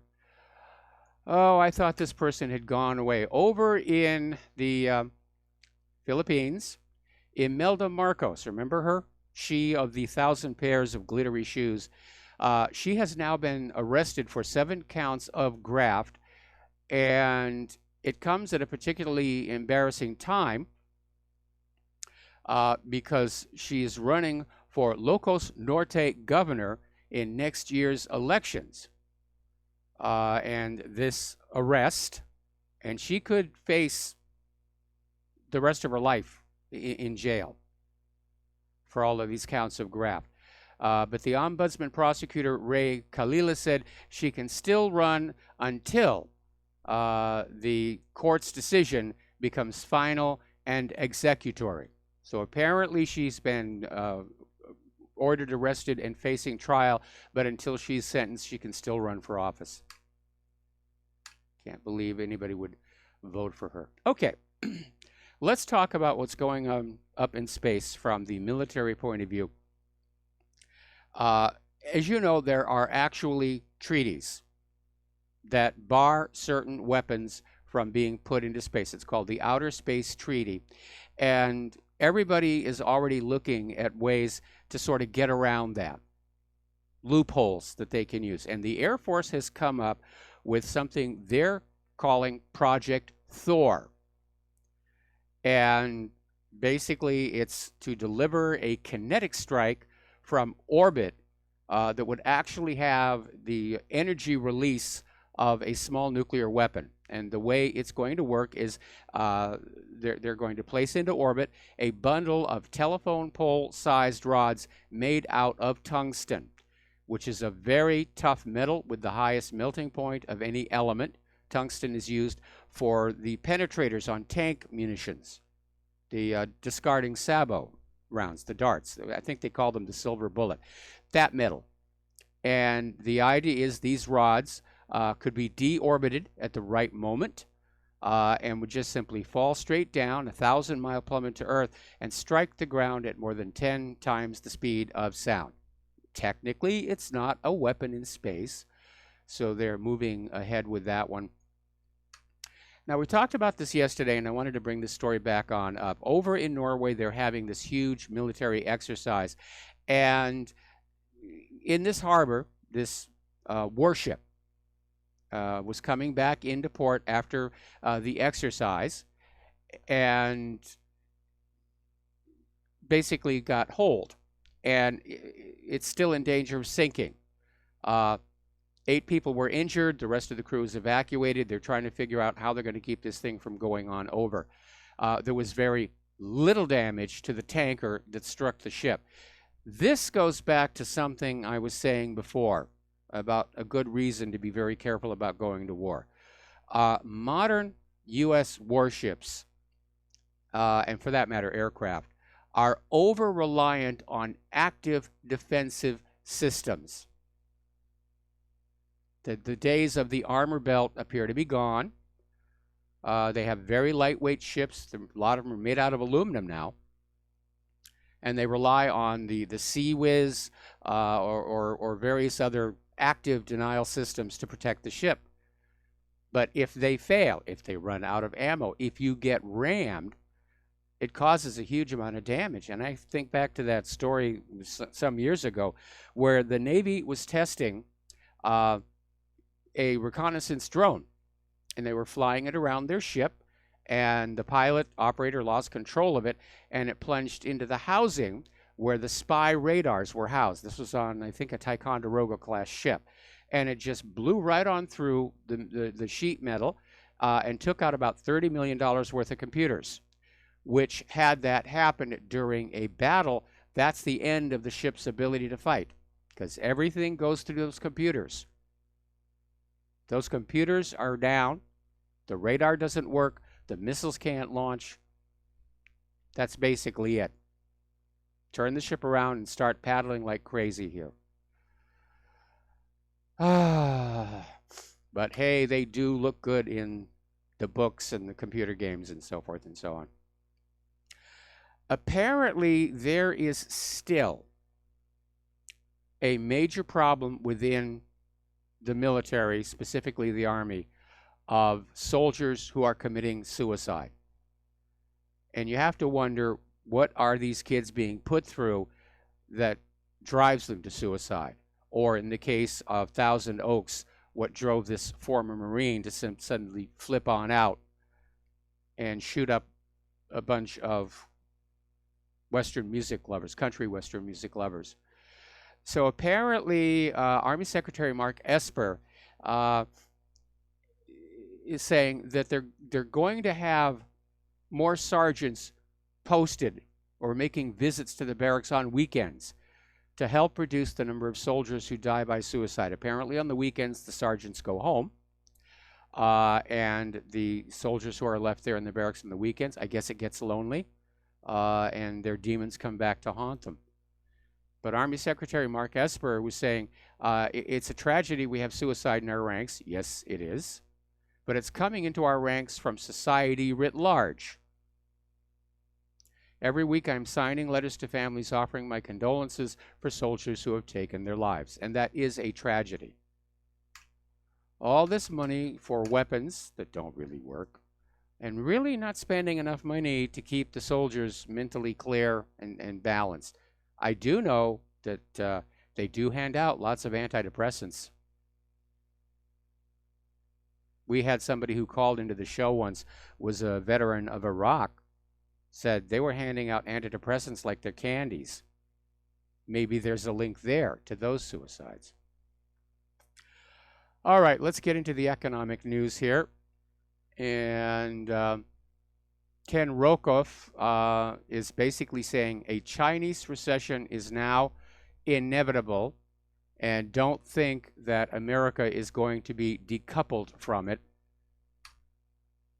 The economies are too tangled up. Always the downside of globalism. A problem in one country becomes a problem in every other country that it's tangled up with here. According to U.S. Secretary of State Mike Pompeo, the U.S. will exert relentless pressure on Iran unless the Islamic Republic gives up its revolutionary course, without really saying what's so revolutionary about Iran these days.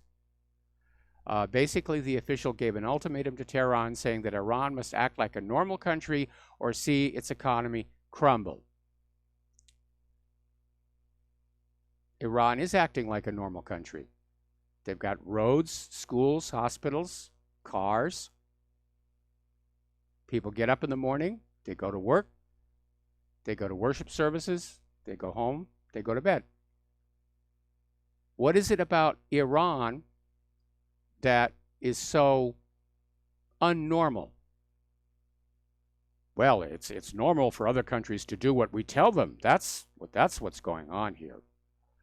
And you have, first of all, the irony of the United States screaming about Iran's religious government while ignoring Israel's recent nation-state law, which very clearly put religion at the top of the political structure there. But this is about gaining control of Iran's oil and basically trying to change their government. The last time they tried was 2009. It didn't work out. So they're getting ready to try it again. But we're in an economic war with the U.S. and Iran. And we don't know how it's going to come on out, because lots of nations are saying, we're not going to get mixed up in this thing. And the U.S., in order to save face, is now granting waivers to the countries that weren't going to pay attention to the sanctions anyway, to make it look like the U.S. is still relevant to what's going on. And it isn't. It's all falling apart. Now, the U.S. is going to allow Iraq to buy electricity from Iran. And Baghdad purchases much of its electricity and natural gas from Iran, making it heavily reliant on that country for a sufficient supply of its energy needs. And the new sanctions slammed down on Iran by the U.S. Was causing Iraq to be fearful it would be unable to obtain the energy it needs. So the State Department said, yeah, you can go on buying from Iran. It's not really working on out there. Now, here is something very interesting. U.S. envoy to the United Nations, Nikki Haley, said yesterday, Moscow wants to lift banking sanctions on North Korea put in place to curb Pyongyang's nuclear program, but the United States would not let that happen. I don't think Haley has any idea of how they could do that. What's the United States going to do? Throw more sanctions on Russia? They've already got sanctions all over the place. They lose their effectiveness after a while.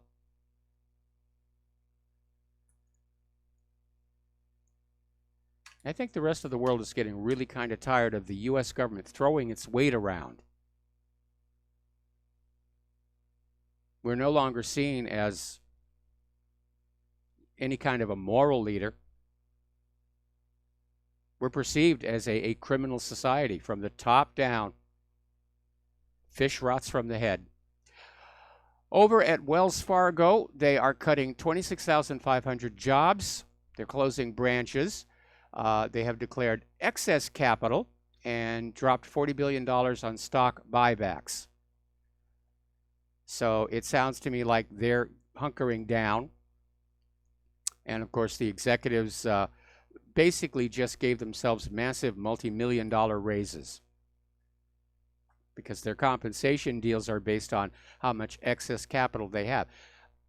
Of course, shutting down branches and firing people may generate an immediate surge of excess capital for those year-end bonuses, but in a way, they're killing the goose that lays that golden egg. Story coming out of governmentslaves.info. Apparently, college entrance test scores are collapsing across America. And the reason is very simple. The dumbed-down liberal education system is teaching social justice and other indoctrinations instead of skills. We are raising a generation of children who will be unable to compete in the global technological marketplace. We got to take a break here for commercials, and we'll be back after these few words.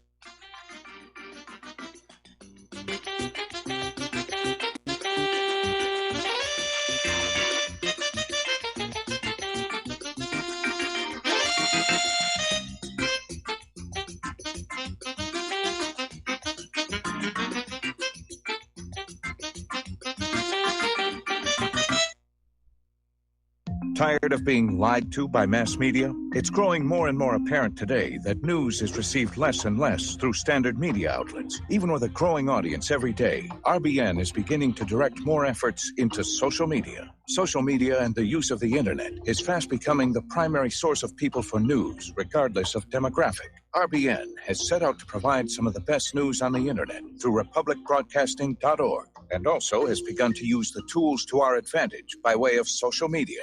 Republic Broadcasting is now operating a Facebook page to function as yet another avenue to have our collective voice reach new audiences across not only America, but across the globe as well. The Facebook page features not only news, but also an RBN player to listen to our broadcasts. Get involved by visiting facebook.com/Republic Broadcasting and liking our page and share it with your friends and family, because you can handle the truth. Many people write us about their experience with Extendivite. Allow me to read you some from Amazon.com. This product is superb. I have been taking it for about a year now, and I can feel my cardiovascular system run like a Swiss watch. I definitely recommend this product for anyone that has high cholesterol, high blood pressure, and heart palpitations, A+. It's potent, but it works. I have been waking up for the past 3 years with numb hands, and a week into using Extendivite, my numb hands seem to have cleared up. My circulation was off, and now it's back on track. So I'm happy. I feel so energized, and I have my husband on it now. My mother-in-law has cholesterol problems, so I bought her a bottle as well. Thank you so much. Love the product. Tell us your story. Get Extendivite today. Call 1-877-928-8822 or visit heartdrop.com.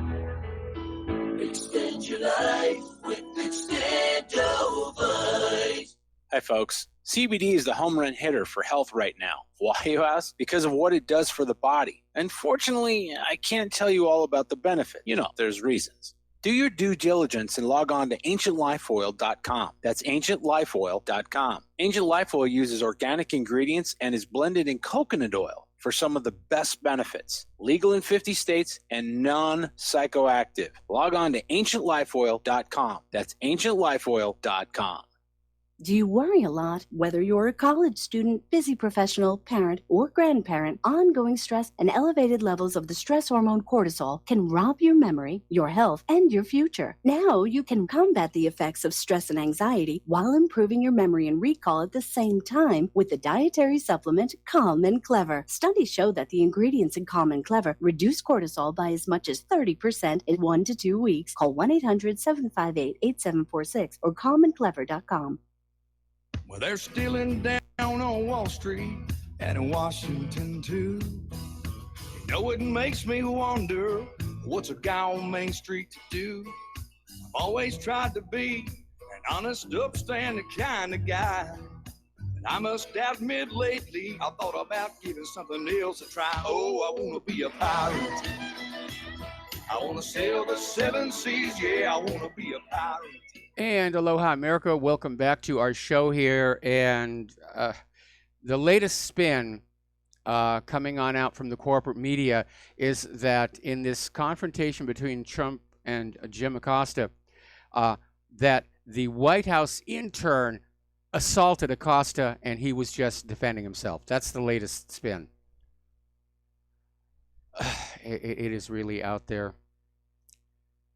All righty. Ooh, that's a shame. Apparently one of the Westworld locations at Paramount Ranch has burned down. I'm sure they'll have the money to put it back up here again. I remember being at Universal when that whole back lot caught on fire. That was spectacular. It was a long time ago. All right, let's get back to the real world here. Google, as you know, is now facing all kinds of legal actions regarding their censorship. And Google is trying to defend themselves from the possibility of regulations to enforce equal free speech by saying that basically, if Google is bound by the First Amendment, that Google and YouTube and other service providers will lose their ability to protect their users against offensive or objectionable content, including pornography, hate speech, personal attacks, and terrorist propaganda. Now, basically, this is going into the Ninth Circuit Court of Appeals, who may rule in Google's favor. But what they're saying basically is that free speech is a disaster for society.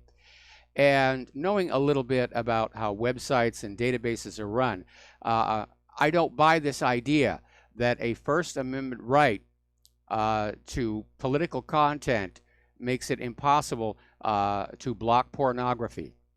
And as far as the hate speech and personal attacks, you know, you're not going to have freedom of speech without offending somebody.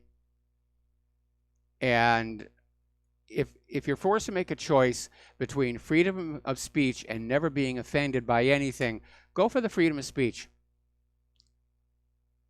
Because there is no right to not be offended. I know that's a liberal fantasy. Oh, we're going to create a world where you never feel bad, you're never offended.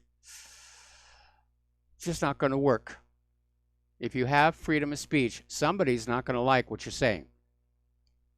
And unfortunately, the reason Google and YouTube and Facebook and Twitter are dealing with all of this is the very clear liberal bias that has been seen in their filtering algorithms, along with the fact that they're willing to push corporate fake news at the same time they're attacking independent media that are trying to get facts out there. So they've been compromised. Story coming on out of ZDNet. As you know, Microsoft is pushing Windows 10 as a service. In other words, you don't buy the software or license the software anymore. It's month to month. You pay every month. But apparently that's not working out very well, and there are problems. Of course, there seem to be problems with Windows 10 as a whole. Okay, there's the music. We've got to take a break for station identification, and when we come on back, the lovely Lady Claire will be here.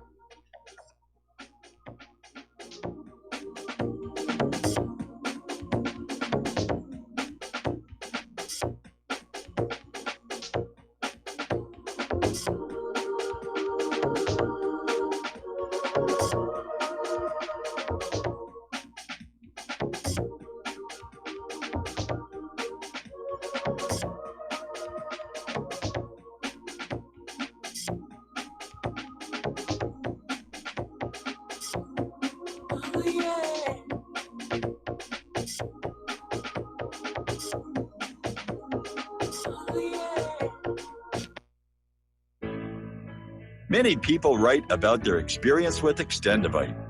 Allow me to read you a few from Amazon.com. My wife and I both use Extendivite and are very pleased with the results.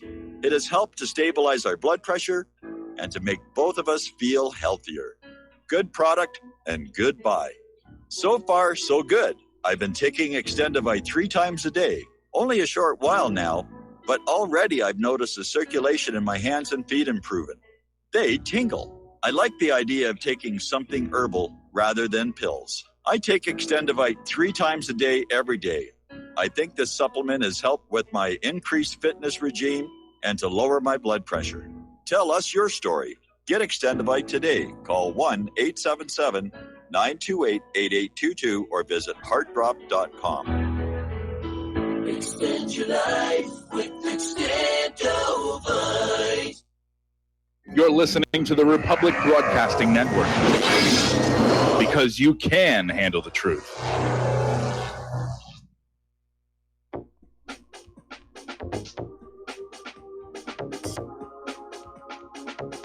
What really happened with your host, Mike Rivero, because World War III is a really bad idea.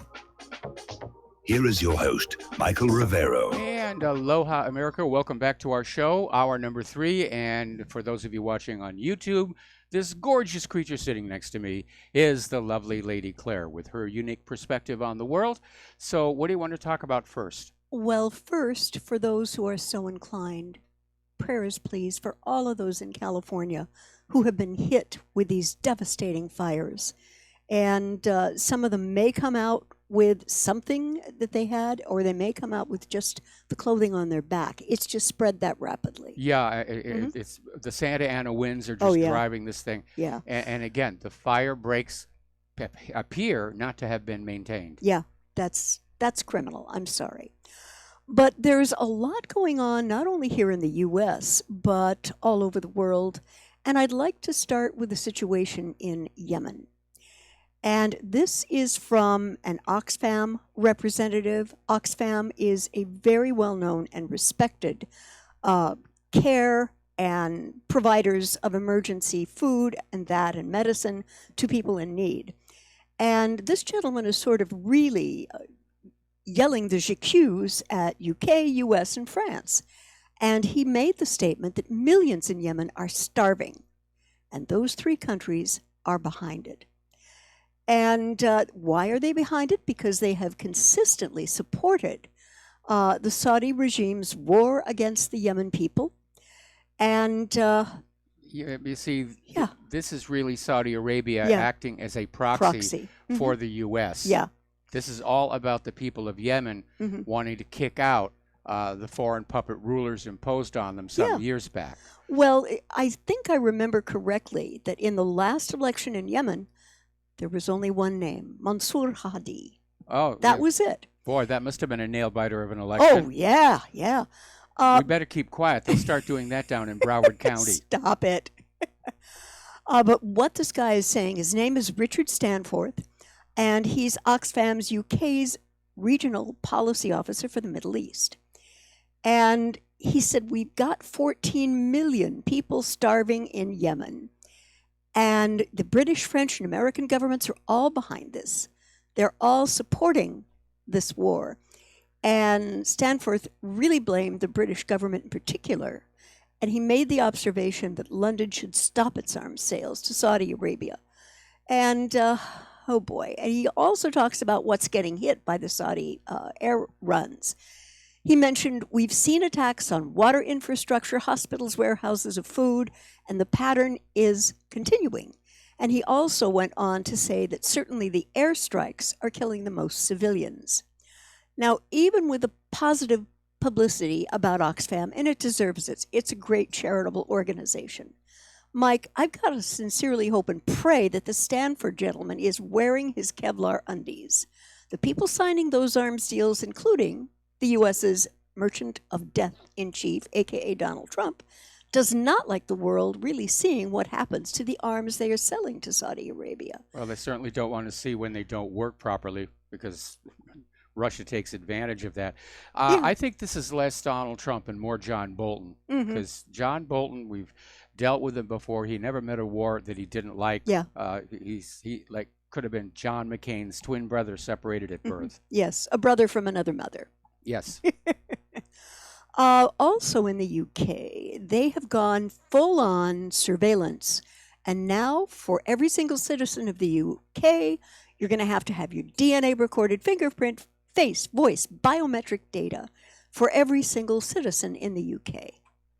And in looking at this, you know, it seems like they're looking at 1984 not as a cautionary tale, but a how-to manual. Well, it does seem to be that way. Yeah. Along with, of course, looking at some of the stuff the Stasi used to do in East Mhm. Germany. Yeah. Where they would literally collect samples of your body odor from inside your home. Mhm. And they literally had a warehouse with these jars of people's saved body odors. So if they needed to, they could get out the tracking dog and hunt them. Oh, gosh. You know, if you bought a typewriter, Mhm. you remember typewriters? It's a computer The without the screen. Wayback Machine. Yeah. Uh, Yeah. You were required to Mhm. type out a text on a piece of paper and submit it to the government, Mhm. where they would keep it on file, so Mhm. that if you wrote something on that typewriter that they didn't like, Mhm. they would know who did that. And And- by the way, Uh-huh. there is a parallel system like that on your color printer. And most people don't know about it. But along with whatever else it is that you're printing, the printer will put out a pattern of yellow dots, which are very, very difficult to see unless you're working under a blue light or a blue filter. And that pattern of dots identifies the specific machine the paper came out of. Wow. Yep. And I seem to remember how the Soviets got away from that, and the typewriters being licensed, if you will, were fax machines. Well, we were talking, Yeah. the Soviet Union did Yeah. the same thing with the Mhm. typewriters Yeah. as well. But no, the people just went on, you know, writing up these stories Mhm. and sending them through the fax machines. Mhm. Anyway, we've got to do a quick shout out to our honor affiliates who are just now rejoining our network. And all of this, of course, like the military industrial complex or the medical industrial complex, it's just another way of generating an industry that absorbs huge amounts of money without actually doing anything of any real value. Because Never gives it back. yeah, and you look Yeah. at all the surveillance and security that's going on. They're not catching the cyber criminals. They're not catching the terrorists. Like any other government program, it's just a huge waste of money that will be fiercely defended by those people who are getting those paychecks. Yeah. I'd like to kind of bop over to another story from when the hits the fan. It's Mac Slavo's site, and there's a lot of really good information there. And one of the articles he ran today was Fox News promotes RFID for medical purposes. And then he goes on to an explanation of why you should never allow yourself to be chipped. Now, we know that it was seen kind of as a conspiracy theory before. Now it's kind of right in our faces. Yeah. And Mandatory vaccinations, yep. mandatory chips. Yep. And in any event, the ads, whatever, aren't the only ways. They're trying to push people to get the chip. And there have been commercials to push it. And one showing a concert, another showing a doctor using it to diagnose patients' disorder. But a story this particular writer will never forget is about a Saudi inventor that had a brilliant idea to make a chip with a lethal dose of cyanide in it. Release it, that thrills. person dies. You know, you don't know what the moneyed people are going to want to do with you. And Yeah. when you have that chip, it's going to be too darn late. You know? Yeah, that's basically, well, you know, we got you now. Yeah. You know, Yeah. the first time you disobey us, you Mhm. curl up and die. Yeah, exactly. And you were talking about U.S. sanctions. I think President Trump is going into a silly season here. But the U.S. government is issuing new Russian sanctions over profiting on a Crimean report. And apparently today, the U.S. Treasury Department has announced a new round of sanctions imposed against targets inside Russia mostly related to investments in a successful and profitable hotel and resort on the Crimean Peninsula. And anytime an article uses this language, the U.S. officials are saying that they will sanction all who profit from, here it comes, drum roll please, the annexation of Crimea. The big lie. Oh, come Number on. 722. Yeah. And its latest flurry of sanctions were tied to the Miria Resort and Spa in the southern Crimean city of Yalta. I've heard Yalta is a very beautiful place to go. Yes, it is. And it's rated as a very, very high-end luxury hotel. So President Trump and anyone from your group who is listening to this or watched me post it, I have a word for you, sir. The world knows that Russia did not annex Crimea. Now, I don't know if you're having, Mr. President, what I would call a difficult spell of SMD, selective memory disorder, so I would like you to let me reorient you to 2014 in my exclusive Wayback Machine. Doesn't hurt a bit. That was the year when the duly elected president of Ukraine, Yanukovych, was deposed in a U.S. World Bank coup, thrown under the proverbial bus, and Poroshenko was anointed as president of Ukraine. Yes, President Chocolate. Yes, president who doesn't like chocolate, for heaven's sakes. And you might remember, or you might not, that even President Barack Obama made a very public announcement in an interview that the U.S. was definitely a part of that coup. I think somebody even admitted how much money they spent on it. Yeah. And the other thing I would like to hope our president does know, that Crimea had been a part of Russia until the Russian president Nikita Khrushchev annexed it to Ukraine in the late 50s, as he himself was Ukrainian. Well, as a matter of fact, that was illegal under Soviet law at the time. Mm-hmm. And but again, this is not a case of Trump not understanding what's going on. It's a case of reframing the story to serve your agenda. I know. Which is I to know. poke the Russian bear in the eye yet one more time. Yeah. And the Crimeans understood very clearly post-putsch that there was no representative government for them in Kiev. And so let me remind you, Mr. President, what they did. First, they voted in a free and fair election to ask the Crimean people if they wanted to stay with Ukraine or petition the Russian Federation and join it.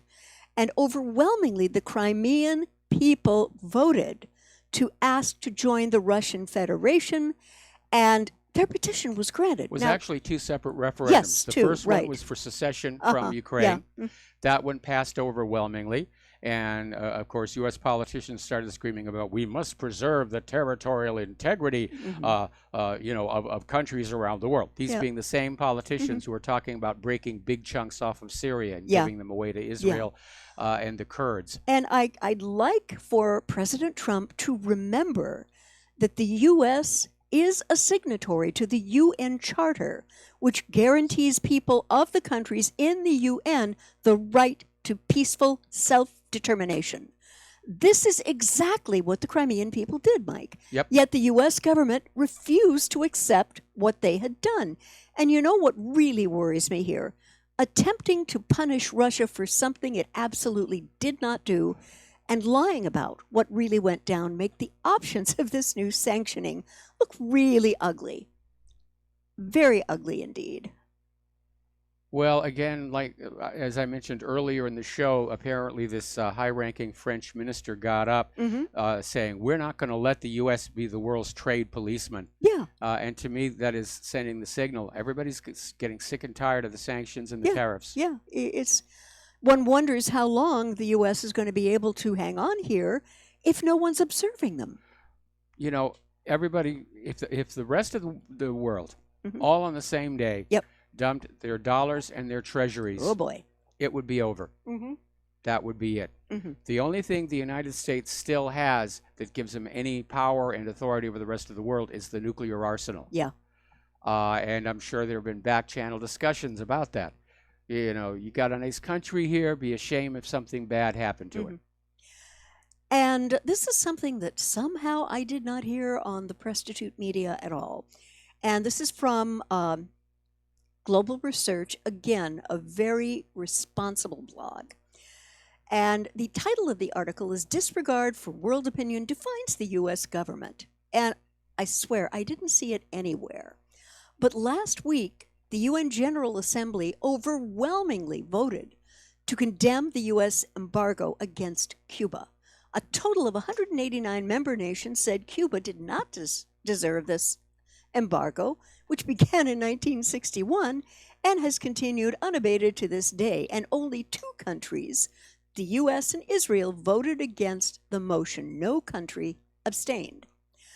And Cuba's Minister for Foreign Affairs, Bruno Eduardo Rodriguez Parilla, has said that the U.S. embargo has cost the island state upward of $933 billion, with losses in the past year amounting to $4.3 billion, which is twice the amount of foreign direct investment into the island.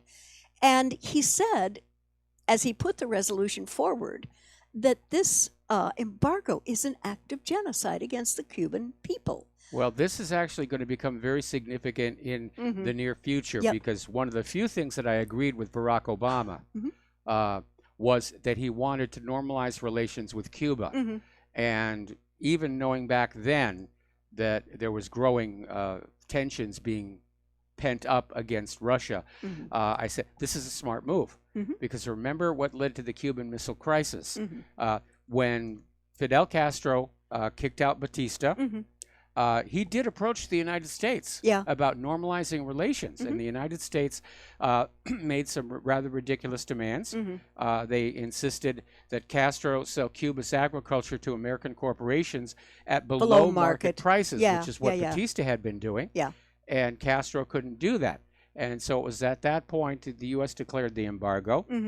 So Castro literally had no choice but to form relations with the Soviet Union, which gave the Soviet Union a toehold inside our hemisphere. And following the U.S. placement of nuclear missiles in Turkey, the Soviet Union put nuclear missiles on the island of Cuba. And that's what led to the Cuban Missile Crisis. And that may happen again. I seem to remember a recent article, Mike. It may happen again. It was stupid when the Trump administration came on in. They reversed Obama's policy on Cuba and went back to, being mean and stink face, and we're going to keep the embargo, and we're going to go on pounding on you and hurting you. And as a result, no big surprise, the Russian republics are talking to Cuba about normalized relations between them. Mutual support of the economy. They have recreated the same conditions that led to the Cuban Missile Crisis, all because the U.S. government knows how to carry a grudge for decade after decade after decade after decade, because that's all this is. And the weird thing to me is we're trading with Vietnam now. Vietnam is a big trading partner. And come on, folks, let's be a little reasonable. I would think that an energy of engagement, kids exchanging schools, colleges exchanging teachers, trade, hospitality, everything working together will encourage the Cuban government to have a good relationship with us rather than push it away. They have historically wanted a good relationship with the U.S. government. The U.S. government's attitude is, you do what we want first, and then maybe we'll do something nice for you. I'd like to talk about our veterans, which very much have been in the news since this gentleman went in and shot up the bar. And it comes to us from antiwar.com. Again, guys, take a look. It's really worth the time. And the article is called A Badge of Shame, The Government's Wars on American Military Veterans. Now, the U.S. government boasts more than 20 million veterans who have served in World War II through present day. But the plight of veterans today is America's badge of shame, with large numbers of veterans impoverished, unemployed, traumatized, mentally and physically struggling with depression, suicide, marital stress, homelessness, subjected to subpar treatment at clinics and hospitals, and left to molder while their paperwork piles up with the VA. Yeah, it is a disaster. I remember when they first started the Iraq War, and Donald Rumsfeld was literally complaining that too many of our soldiers were surviving their battlefield injuries, and Yeah. it was just, it was just costing more than they had planned to spend. So Sickening. yeah, Sickening. it is sickening here. And yes, we know a lot of people who are veterans, they're not being taken care of. No, You know, they're not. And I have to wonder how this gentleman who did the shooting, and I mean, he was a decorated Marine, Yes. I believe. How this kid, he's a kid. I'm 69. He was a kid. Yeah. How this kid slipped through the cracks, I have no idea.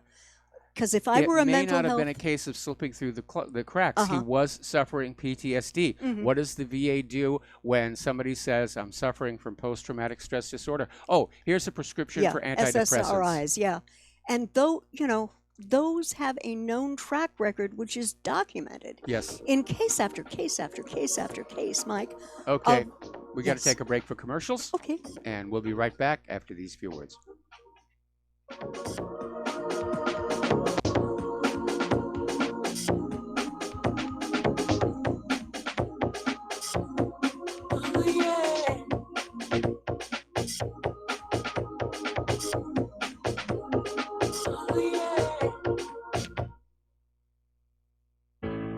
Extendivite, made from garlic, cayenne, bilberry, hawthorn, ginkgo biloba, valerian, and milk thistle, feeds our body with the nutrients we need to keep healthy.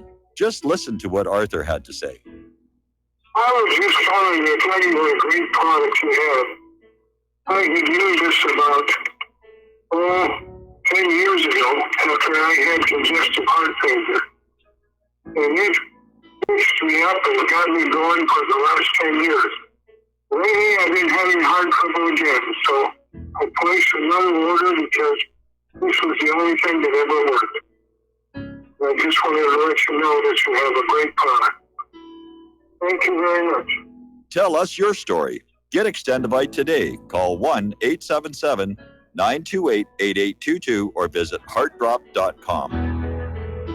Extend your life with Extendovite. Folks, we're living in a world the likes of which we've never perceived any clearer than we do now.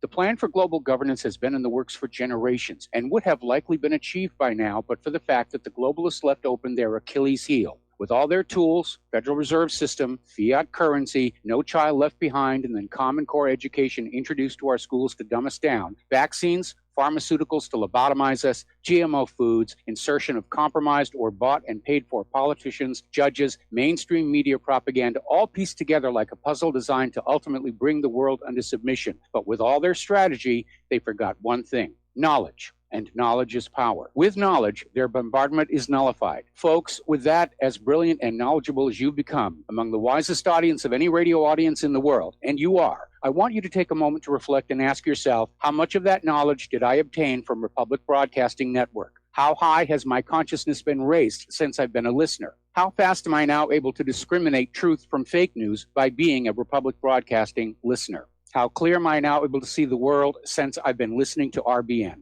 Ask yourselves those questions, folks. Then ask yourself, what is that knowledge worth to me? Like my morning coffee, how would I survive without it? A voice of truth in a sea of lies. Do we not all need to make sure it survives? Like public broadcasting, we are now finding we can only survive with listener support. Censorship, advertisers being attacked, truth itself being attacked. It's the only way through this. We at Republic Broadcasting humbly ask you to become a supporter. Look at your budget and make a determination of what Republic Broadcasting is worth to you and what you can afford on a monthly basis. Go to republicbroadcasting.org and pledge 20, 30, 40, 50, if possible, 100 a month or more if it's affordable. Click the donate button and become a regular monthly donor. Assure both us and yourself that Republic Broadcasting truth will continue to flow like that morning coffee. The network thanks you. We will not go down in the night without a fight.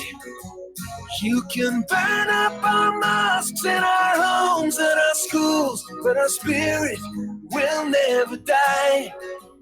We will not go down in Gaza tonight. And Aloha America, welcome back to our show here. And now apparently 160,000 people have been ordered to evacuate their homes in California. And what a double tragedy for the city of Thousand Oaks, because one of the fires is bearing down there as well. Oh, dear. And that may, in fact, be the same fire that has forced the complete evacuation of Malibu. Yeah. But they're huge. Claire and I lived in Southern California. I saw some really horrendous fires. Yeah, me too. But again, the situation here is that the money to clear out the dead brush and keep the fire breaks open just wasn't there because of the war economy. And speaking of the war economy, you've got something up on your screen that looks interesting. Yes, I do. U.S. arms exports up 13% over 2017 as Trump champions deals. Now, what this 13% amounted to in terms of U.S. dollars is $192.3 billion in the year ending September 30th, and that was from the State Department's figures. Looser restrictions coupled with high-level efforts to close deals. In other words, arm twisting out there, a lot of bribery. Yeah, use ambassadors to sell American weapons. Which is not what the ambassadors are supposed to be doing. They're not supposed to be salesmen. They're supposed to be ironing out kinks in our foreign policy. Yeah. And the largest U.S. arms contractors who sell ships, tanks, planes, missiles, and other goods include Boeing, Lockheed Martin, Raytheon, General Dynamics, and Northrop Grumman Corporation. Who are all very, very generous campaign donors year after year. Absolutely. And I think what struck me, I want all American companies to do well, but it really appears to me, Mike, that we now have a merchant of death in chief for a president. Great for the bomb makers, lousy for the countries those bombs are going to fall upon. And all of you who watch the video feed, and all of you who see the comments at Mike's website when I post, these images of Yemeni children getting killed, 2, 3, 4 years old, for what reason? You know, we may be able to assist the Saudis in overcoming in Yemen, but I have to ask Mike, at what moral price to this country? Well, the moral issue's already gone. Yeah. The Saudi Arabia's been committing war crimes with the attacks on civilians, use of white phosphorus. There's really no such thing as a moral war. War is the master sin of all because it contains within it all other sins.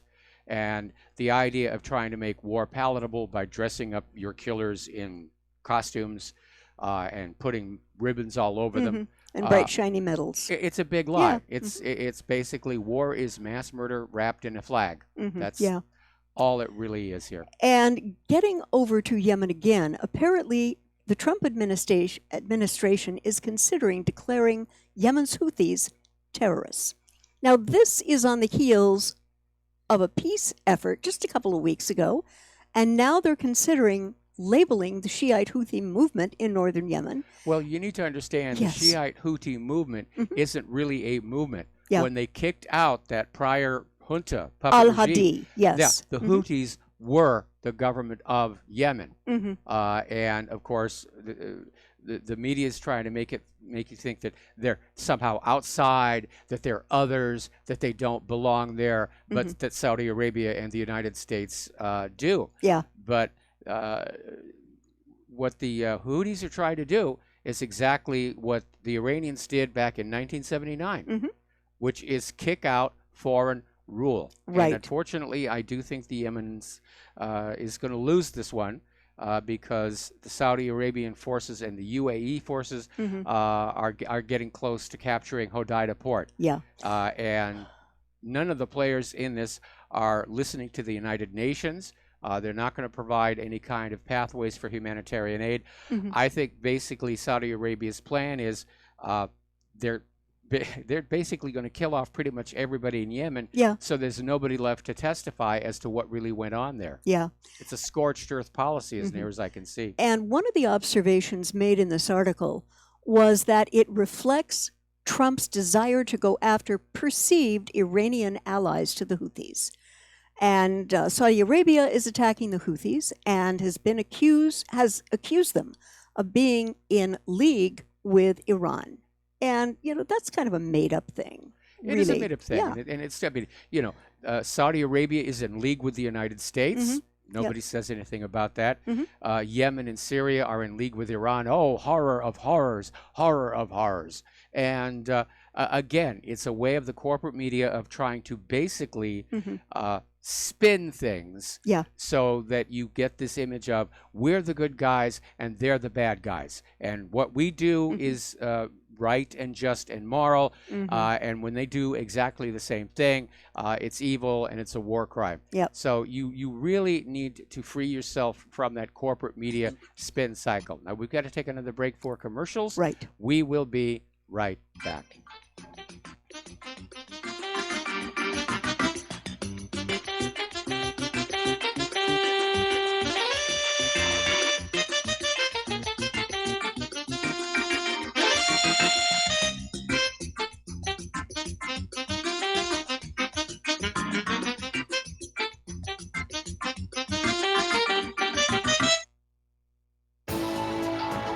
You are tuned in to the Republic Broadcasting Network. Visit our website by going to republicbroadcasting.org.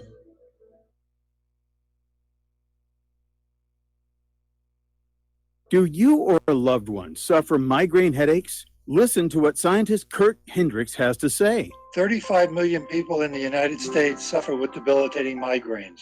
If you or a loved one are one of them, you need to know about MigraLief. Hi, I'm Kurt Hendricks, the scientist that formulated and patented the MigraLief migraine formula. MigraLief is a non-prescription dietary supplement recommended by neurologists, pharmacists, and pediatricians to address nutritional deficiencies in both adults and children over 2 with migraines. Try MigraLief for 3 months and see the powerful difference it can make in your life, or get your money back, no questions asked. Go to MIG911.com or call 800-MIG-7354. You can change your life today. So if you suffer from migraines, don't wait. Call 800-MIG-7354. That's 800-MIG-7354 or visit MIG911.com. This is too good to be true, except this time it is real. 100%. No joke. How about a $25,000 membership to Front Sight Firearms Training Facility as a thank you bonus for a one-time donation to RBN of only $500?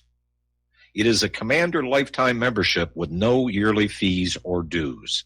The training is free for the rest of your life with over 50 different classes.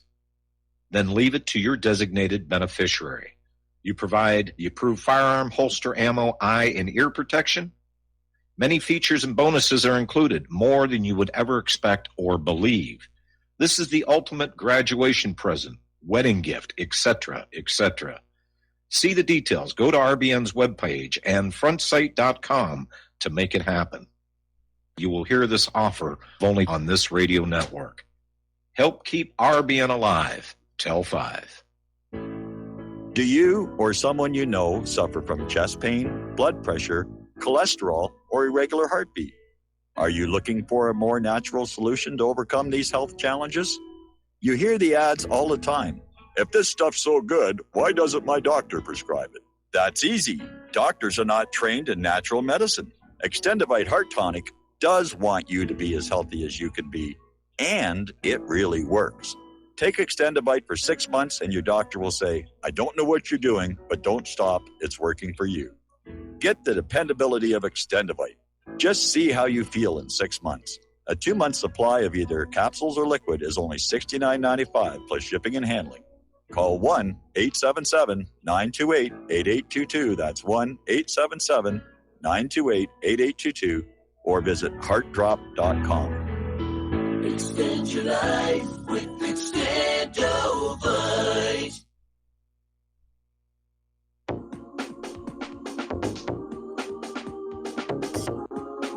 What really happened with your host, Mike Rivero. Join Mike on the air. Call toll-free 800-313-9443. 800-313-9443. And aloha, America. Welcome back to our show here. And there's yet another development in this voting circus down in Florida. Apparently, a statement was made under penalty of perjury. This is coming from Marco Rubio.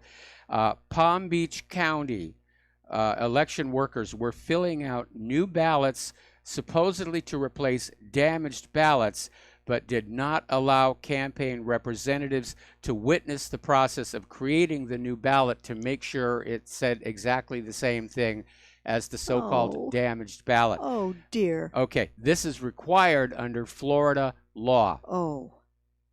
Okay. Unbelievable. Unbelievable. Okay, you wanted to talk more I'd about like this. to kind of finish up with Yemen. It is glaringly and painfully apparent to me that neither President Trump nor one of his BFFs in the Middle East, the Butcher of Yemen, a.k.a. Crown Prince bin Salman, don't want peace, but want to continue this war to its ultimate conclusion. And now that it looks like Hodeidah is being circled and the roads are being cut off, that may happen very, very soon. You know, when I was a kid... Whoops. Sorry, dear. Yeah, got to When I was a kid, I never used to think of myself in context as being a citizen of a country that committed war crimes. Well, that when doesn't we occur were growing to you. up, all we got was from TV news in our yeah. schools that said we were the good guys, and we were victorious, and only the bad guys like Stalin and Hitler, and they did all these horrible things, but we didn't do it because we've got the sweetest smelling army in the world. And it's very frustrating. I wish we were a little younger and with a little bit more able to take care of ourselves, that we could go to a country that is civilized enough that it doesn't aid and abet other countries' war crimes like we're doing with Saudi Arabia in Yemen. It's a very sad moment of realization, I'm sure, for me and people who are getting close to 70. Yeah, our country does. This is what we do. And speaking of killed in foreign wars, there has been a study in Iraq, Afghanistan, and Pakistan that the U.S.-generated wars have killed, and this is a moderate number now, 500,000 people. And this study really reminds me of that phrase from Karl Marx, all wars are economic in their origin. That's it. It's all about greed. It's all about control of resources. And in Afghanistan, you've got the pipelines, rare earth minerals, and of course the poppy crops. Puppies. In Iraq, you have the pipelines, and in Pakistan, you have a really embarrassment of natural resources. And the government's MO in more recent years, post 9/11, has been to destabilize, regime change, ensuring that they are installing a U.S.-centric government, then selling those resources only to countries approved and by approved corporations and for the U.S. dollars. It's not since 9/11. The U.S. has been playing that game since at least the end of World War II. But that even one person dies. I'm sorry, in my world, there is no such thing as collateral damage. We are brothers and sisters in this life, and, but even if that one person dies, let alone numbers like this, Mike, this is one of the most appallingly immoral, and as though the U.S. government collectively will be able to continue those practices with complete impunity. And by the way, collateral damage is another one of those media words to make it sound like it's not that big a deal. These people were killed. They were blown to bloody shreds by U.S. weapons. That's just collateral damage here. I mean... And guys, I'm sorry I get emotional about this, but I see so many ways that this country could be getting what it wants geopolitically without firing a shot, and that doesn't seem to be happening. Well, it's not happening because this country went down a bad course of basically turning its back on manufacturing, then sabotaging its own agricultural industry with GMO. The United States doesn't have anything to really work with. The United States is kind of mined out. We don't even have a lot of natural resources other than oil, which we're still punching holes deeper to get that. But a lot of the mines that used to power American industry, they're tapped out, they're mined out. And so we don't really have anything to work with. And 30 years ago was a point where a wise and prudent government would have started thinking, okay, we have to make a change. And I'll give you, a good example. The nations in the Middle East understand that oil's not going to last forever. Yeah. And that's why they're getting into nuclear power, and that's why they're diversifying their investments. And they're trying to attract more tourism and business by giving a good business climate. The United States can't even really offer that, especially when you look at some of our major cities like San Francisco, which now has to have a poop squad. Oh, dear. Okay. Yeah, we're a nation in decline. Yeah. And I fear that the conventional thinking in Washington, D.C. is that we'll regain our greatness by going on out and conquering the rest of the world and smashing it up even worse than our nation is. And then we'll look good by comparison. Yeah. I would like to go back over to Ukraine now, because the U.S. Embassy in Kiev has done a very not wonderful thing. They are urging Donbass residents to boycott the November 11th elections. And the self-proclaimed Donetsk and Lugansk People's Republics will elect heads of government on 11 November. Now, the U.S. Embassy in Kiev has urged residents of eastern Ukraine to boycott the elections scheduled for November 11th. Well, these elections that are Yeah. scheduled for the 11th, which is this weekend, Right. are to elect governments for Lugansk and Donetsk. Yeah. And obviously, the United States is still trying to sell the idea that all the Ukrainians are, obedient to Kiev. They're not trying to break away. They all just, sing kumbaya and hug each other. And that's why the embassy's made that statement, which was a dumb thing to do. Yeah. Because it's going to motivate the people in these republics to get on out there and vote like crazy. So I imagine the next step is that probably the United States is already grabbing the election supervisor out of Broward County and throwing her on a plane. Yes. To send her down there. In fact, that's her face right there. Oh, dear. Send her on over and make sure the election goes the way we want it to. Yeah. And what I have asked, is that the ambassador Marie Yovanovitch and her deputy chief of mission, Pam Torment, cool their jets. And it appears that both these ladies, as well as our president, have collectively and conveniently forgotten that the U.S. is a signatory to the UN Charter, which specifically states in Article 1, Section 2, just like the people in Crimea did, to develop friendly relations among nations based on respect for the principle of equal rights and self-determination of peoples. Let me run that by again. To develop friendly relationships among nations based on respect for the principle of equal rights and self-determination of peoples. Okay. Well, the United States, Yeah. like Israel, ignores the UN whenever it's convenient. The Yeah. only time they ever talk about the United Nations is when they can accuse some other nation of being in violation. Yeah. Oh, you Northeast, Southwestern ham, you're in violation of the UN Charter. And again, it's all for propaganda. But it should be very obvious that the United States government has gone just as outlaw as the Yeah. government of Israel. Yeah.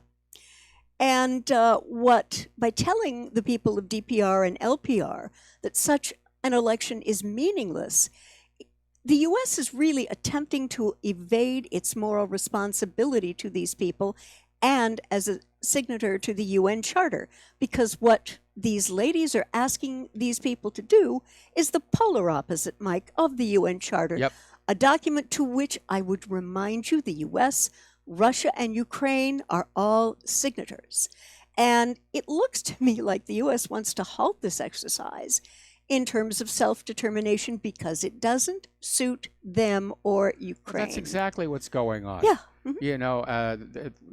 Self-determination, if we let the people actually determine their own future, it'll be a mobocracy. And It already is with Antifa here in the United States. Really.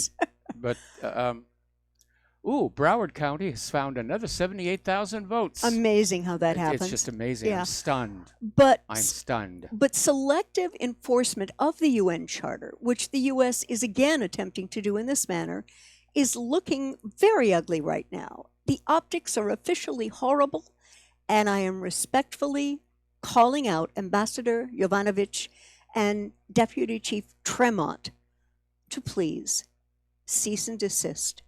These people... Well, unfortunately, they don't work for you. I know. Darn it. Okay. All right. I have a few things. I know that you've talked about this, the mob at Tucker Carlson's home as a suspected hate crime. And I'm angry at this, Mike. We are better than this as a people. Okay. I didn't realize they'd vandalized Oh, yeah, they vandalized the house. as well. Yeah, you okay, know. I knew they'd spray painted something on the driveway. And D.C. police are investigating a left-wing mob's protest at the house, which happened earlier this week. And they're calling it a suspected hate crime with anti-political motivations. Well, I don't think they did it because they love him. No, they did not do that. And, you know, in looking at the damage, Mike, this is disgusting. Yes. And has no place in civilized society. Now, I wish we lived in a civilized society. Hear, hear. But now there are moments when Mr. Carlson and I do not see eye to eye on a number of issues. But I would expect that we both, as decent human beings, would be able to make our points understood using logic and reason as our weapons without ever resorting to physical violence. Well, that's if you've got logic, reason, and facts to support your point of view. But what we've seen with liberalism and this push toward communism, they can't win the arguments on the facts, logic, and law, and that's why they're resorting to this kind of brown shirt tactics. And then again, the Antifa folks, Maxine Water included, who has encouraged this kind of confrontation, but was terrified when she thought it was going to come back to her. Yes. Yeah. Now, these people may not be hurt them. Yeah.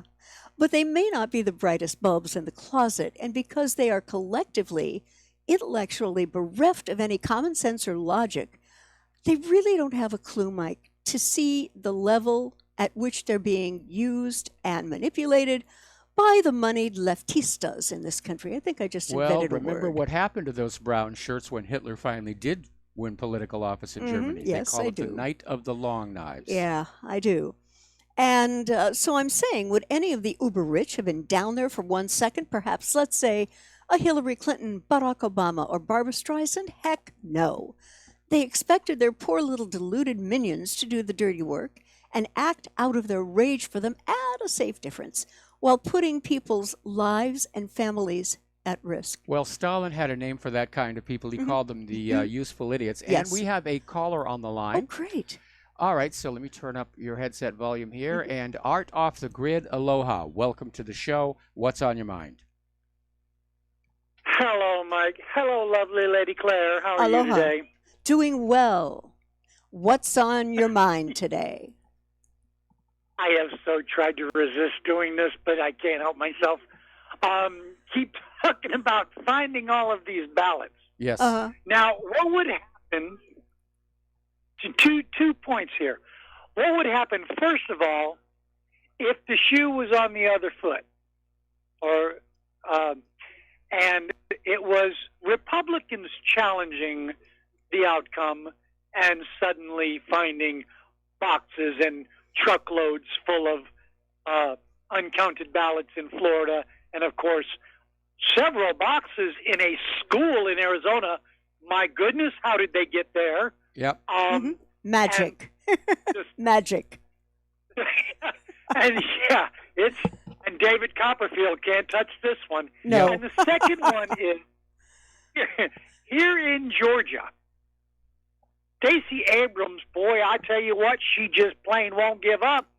She is now accusing, and I'm still trying to find someone who can explain this one to me. She's accusing Brian Kemp and his campaign of trying... I almost can't even say this without laughing. Okay. Trying to use old math to count the votes. What other kind of math are we going to use? Oh, That dear. one is really out there. I mean, counting votes is actually quite simple. Mhm. 1, 2, 3, 4. Yeah. You know, what does she want? Her votes to be counted with the Fibonacci sequence? 1, 2, 4, 7, 12. Right, Yeah, okay. right. But Art, let me One ask. for you, two for me. Pardon? I said one for you, two for me. Yeah. Mm-hmm. How far away was she from a runoff vote? Brian Kemp, is, as of yesterday, was still a little over 1% ahead of her.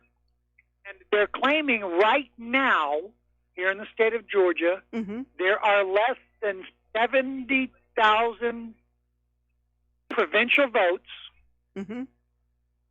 And even if every single one of them went to her, it still would not be enough to qualify for a runoff. Okay.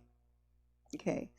But that is a rather peculiar statement for her Yeah, to have old made. math. You know, we want these elections counted by Common Core graduates. Oh, yes, yes. Because we know they'll always count for the Democrats. Anything else, Art? No, I just thought I would throw that out there and see what kind of chuckles we could get. Oh, Because yeah. This is just insanity here. And now we hear, I've heard in several states, and I'll leave you with this something to ponder. Several states have now spoken out.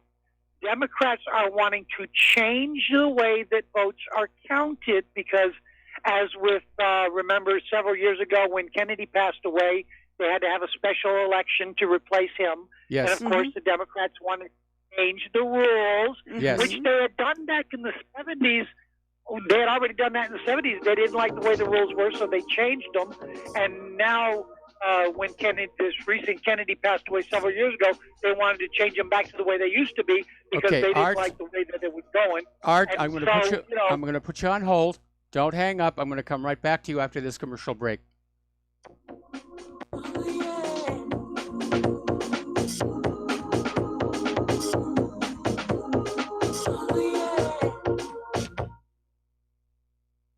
Ladies and gentlemen, J.R. Moore here. As most of you know, my regular listeners, I offer energy cleaners for sale at my website. If you don't have a clue what I'm talking about, go to my website, thelibertyman.com, educate yourself about these marvelous healing devices. We focus on pain mitigation and getting a great night's sleep. Arthritis pain, joint pain, back pain, doesn't matter. Keep in mind, I offer from me to you personally a 30-day money-back guarantee. That's what I do. Energy cleaners, $285, shipping included to American zip codes. You can educate yourself all about the energy cleaner right there at my website, the patent application, the wonderful testimonials. Be sure and check out the factory-made fitted mattress pads to go with the energy cleaner. Now, I offer from me to you personally a 30-day money-back guarantee. That's what I do.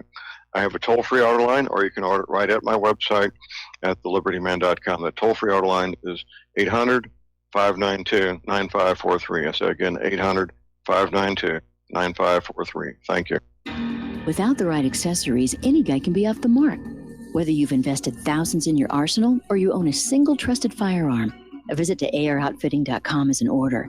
It's one of the finest online selections of tactical optics and AR parts and add-ons, like EOTech, quick target acquisition with no peripheral loss. Browse the full range of Nikon scopes and binoculars. AROutfitting.com can illuminate your world with Streamlight gun-mounted lights from keychain to large handhelds up to 1,100 lumens. Find some stability with Battenfield Tactical Bipods. AirOutfitting.com has CMMG gun parts, barrels, assemblies, handguards, part kits, and more, plus magful clips and magazines. I know I've got you excited, so take a breath. Head to AirOutfitting.com. The site's super easy to navigate and features a ton of technical info, including links to manuals. We also welcome vendor and manufacturer inquiries. Remember, if you don't see it, we can get it at AirOutfitting.com. The First Amendment in the Bill of Rights limits the government's power by ensuring the freedom of speech and preserving the rights of the people. Every day that passes, our rights gradually slip away. It's time to take a stand and let the government know we're tired of losing our rights. LibertyStickers.com will allow you to express your rights and allow millions of people to see you stand up for what you believe in. LibertyStickers.com carries the largest selection of bumper stickers online, ranging from political to humorous, and is your #1 source for Ron Paul for President stickers. As always, you can find your favorite stickers that protest the war and the president. Don't see what you're looking for? Liberty Stickers will custom make stickers that will let you get your message across for all Americans to see. Go to LibertyStickers.com and see pre-made stickers that will get everyone talking. That's LibertyStickers.com or call 877-873-9626. Liberty Stickers, the world's most dangerous stickers.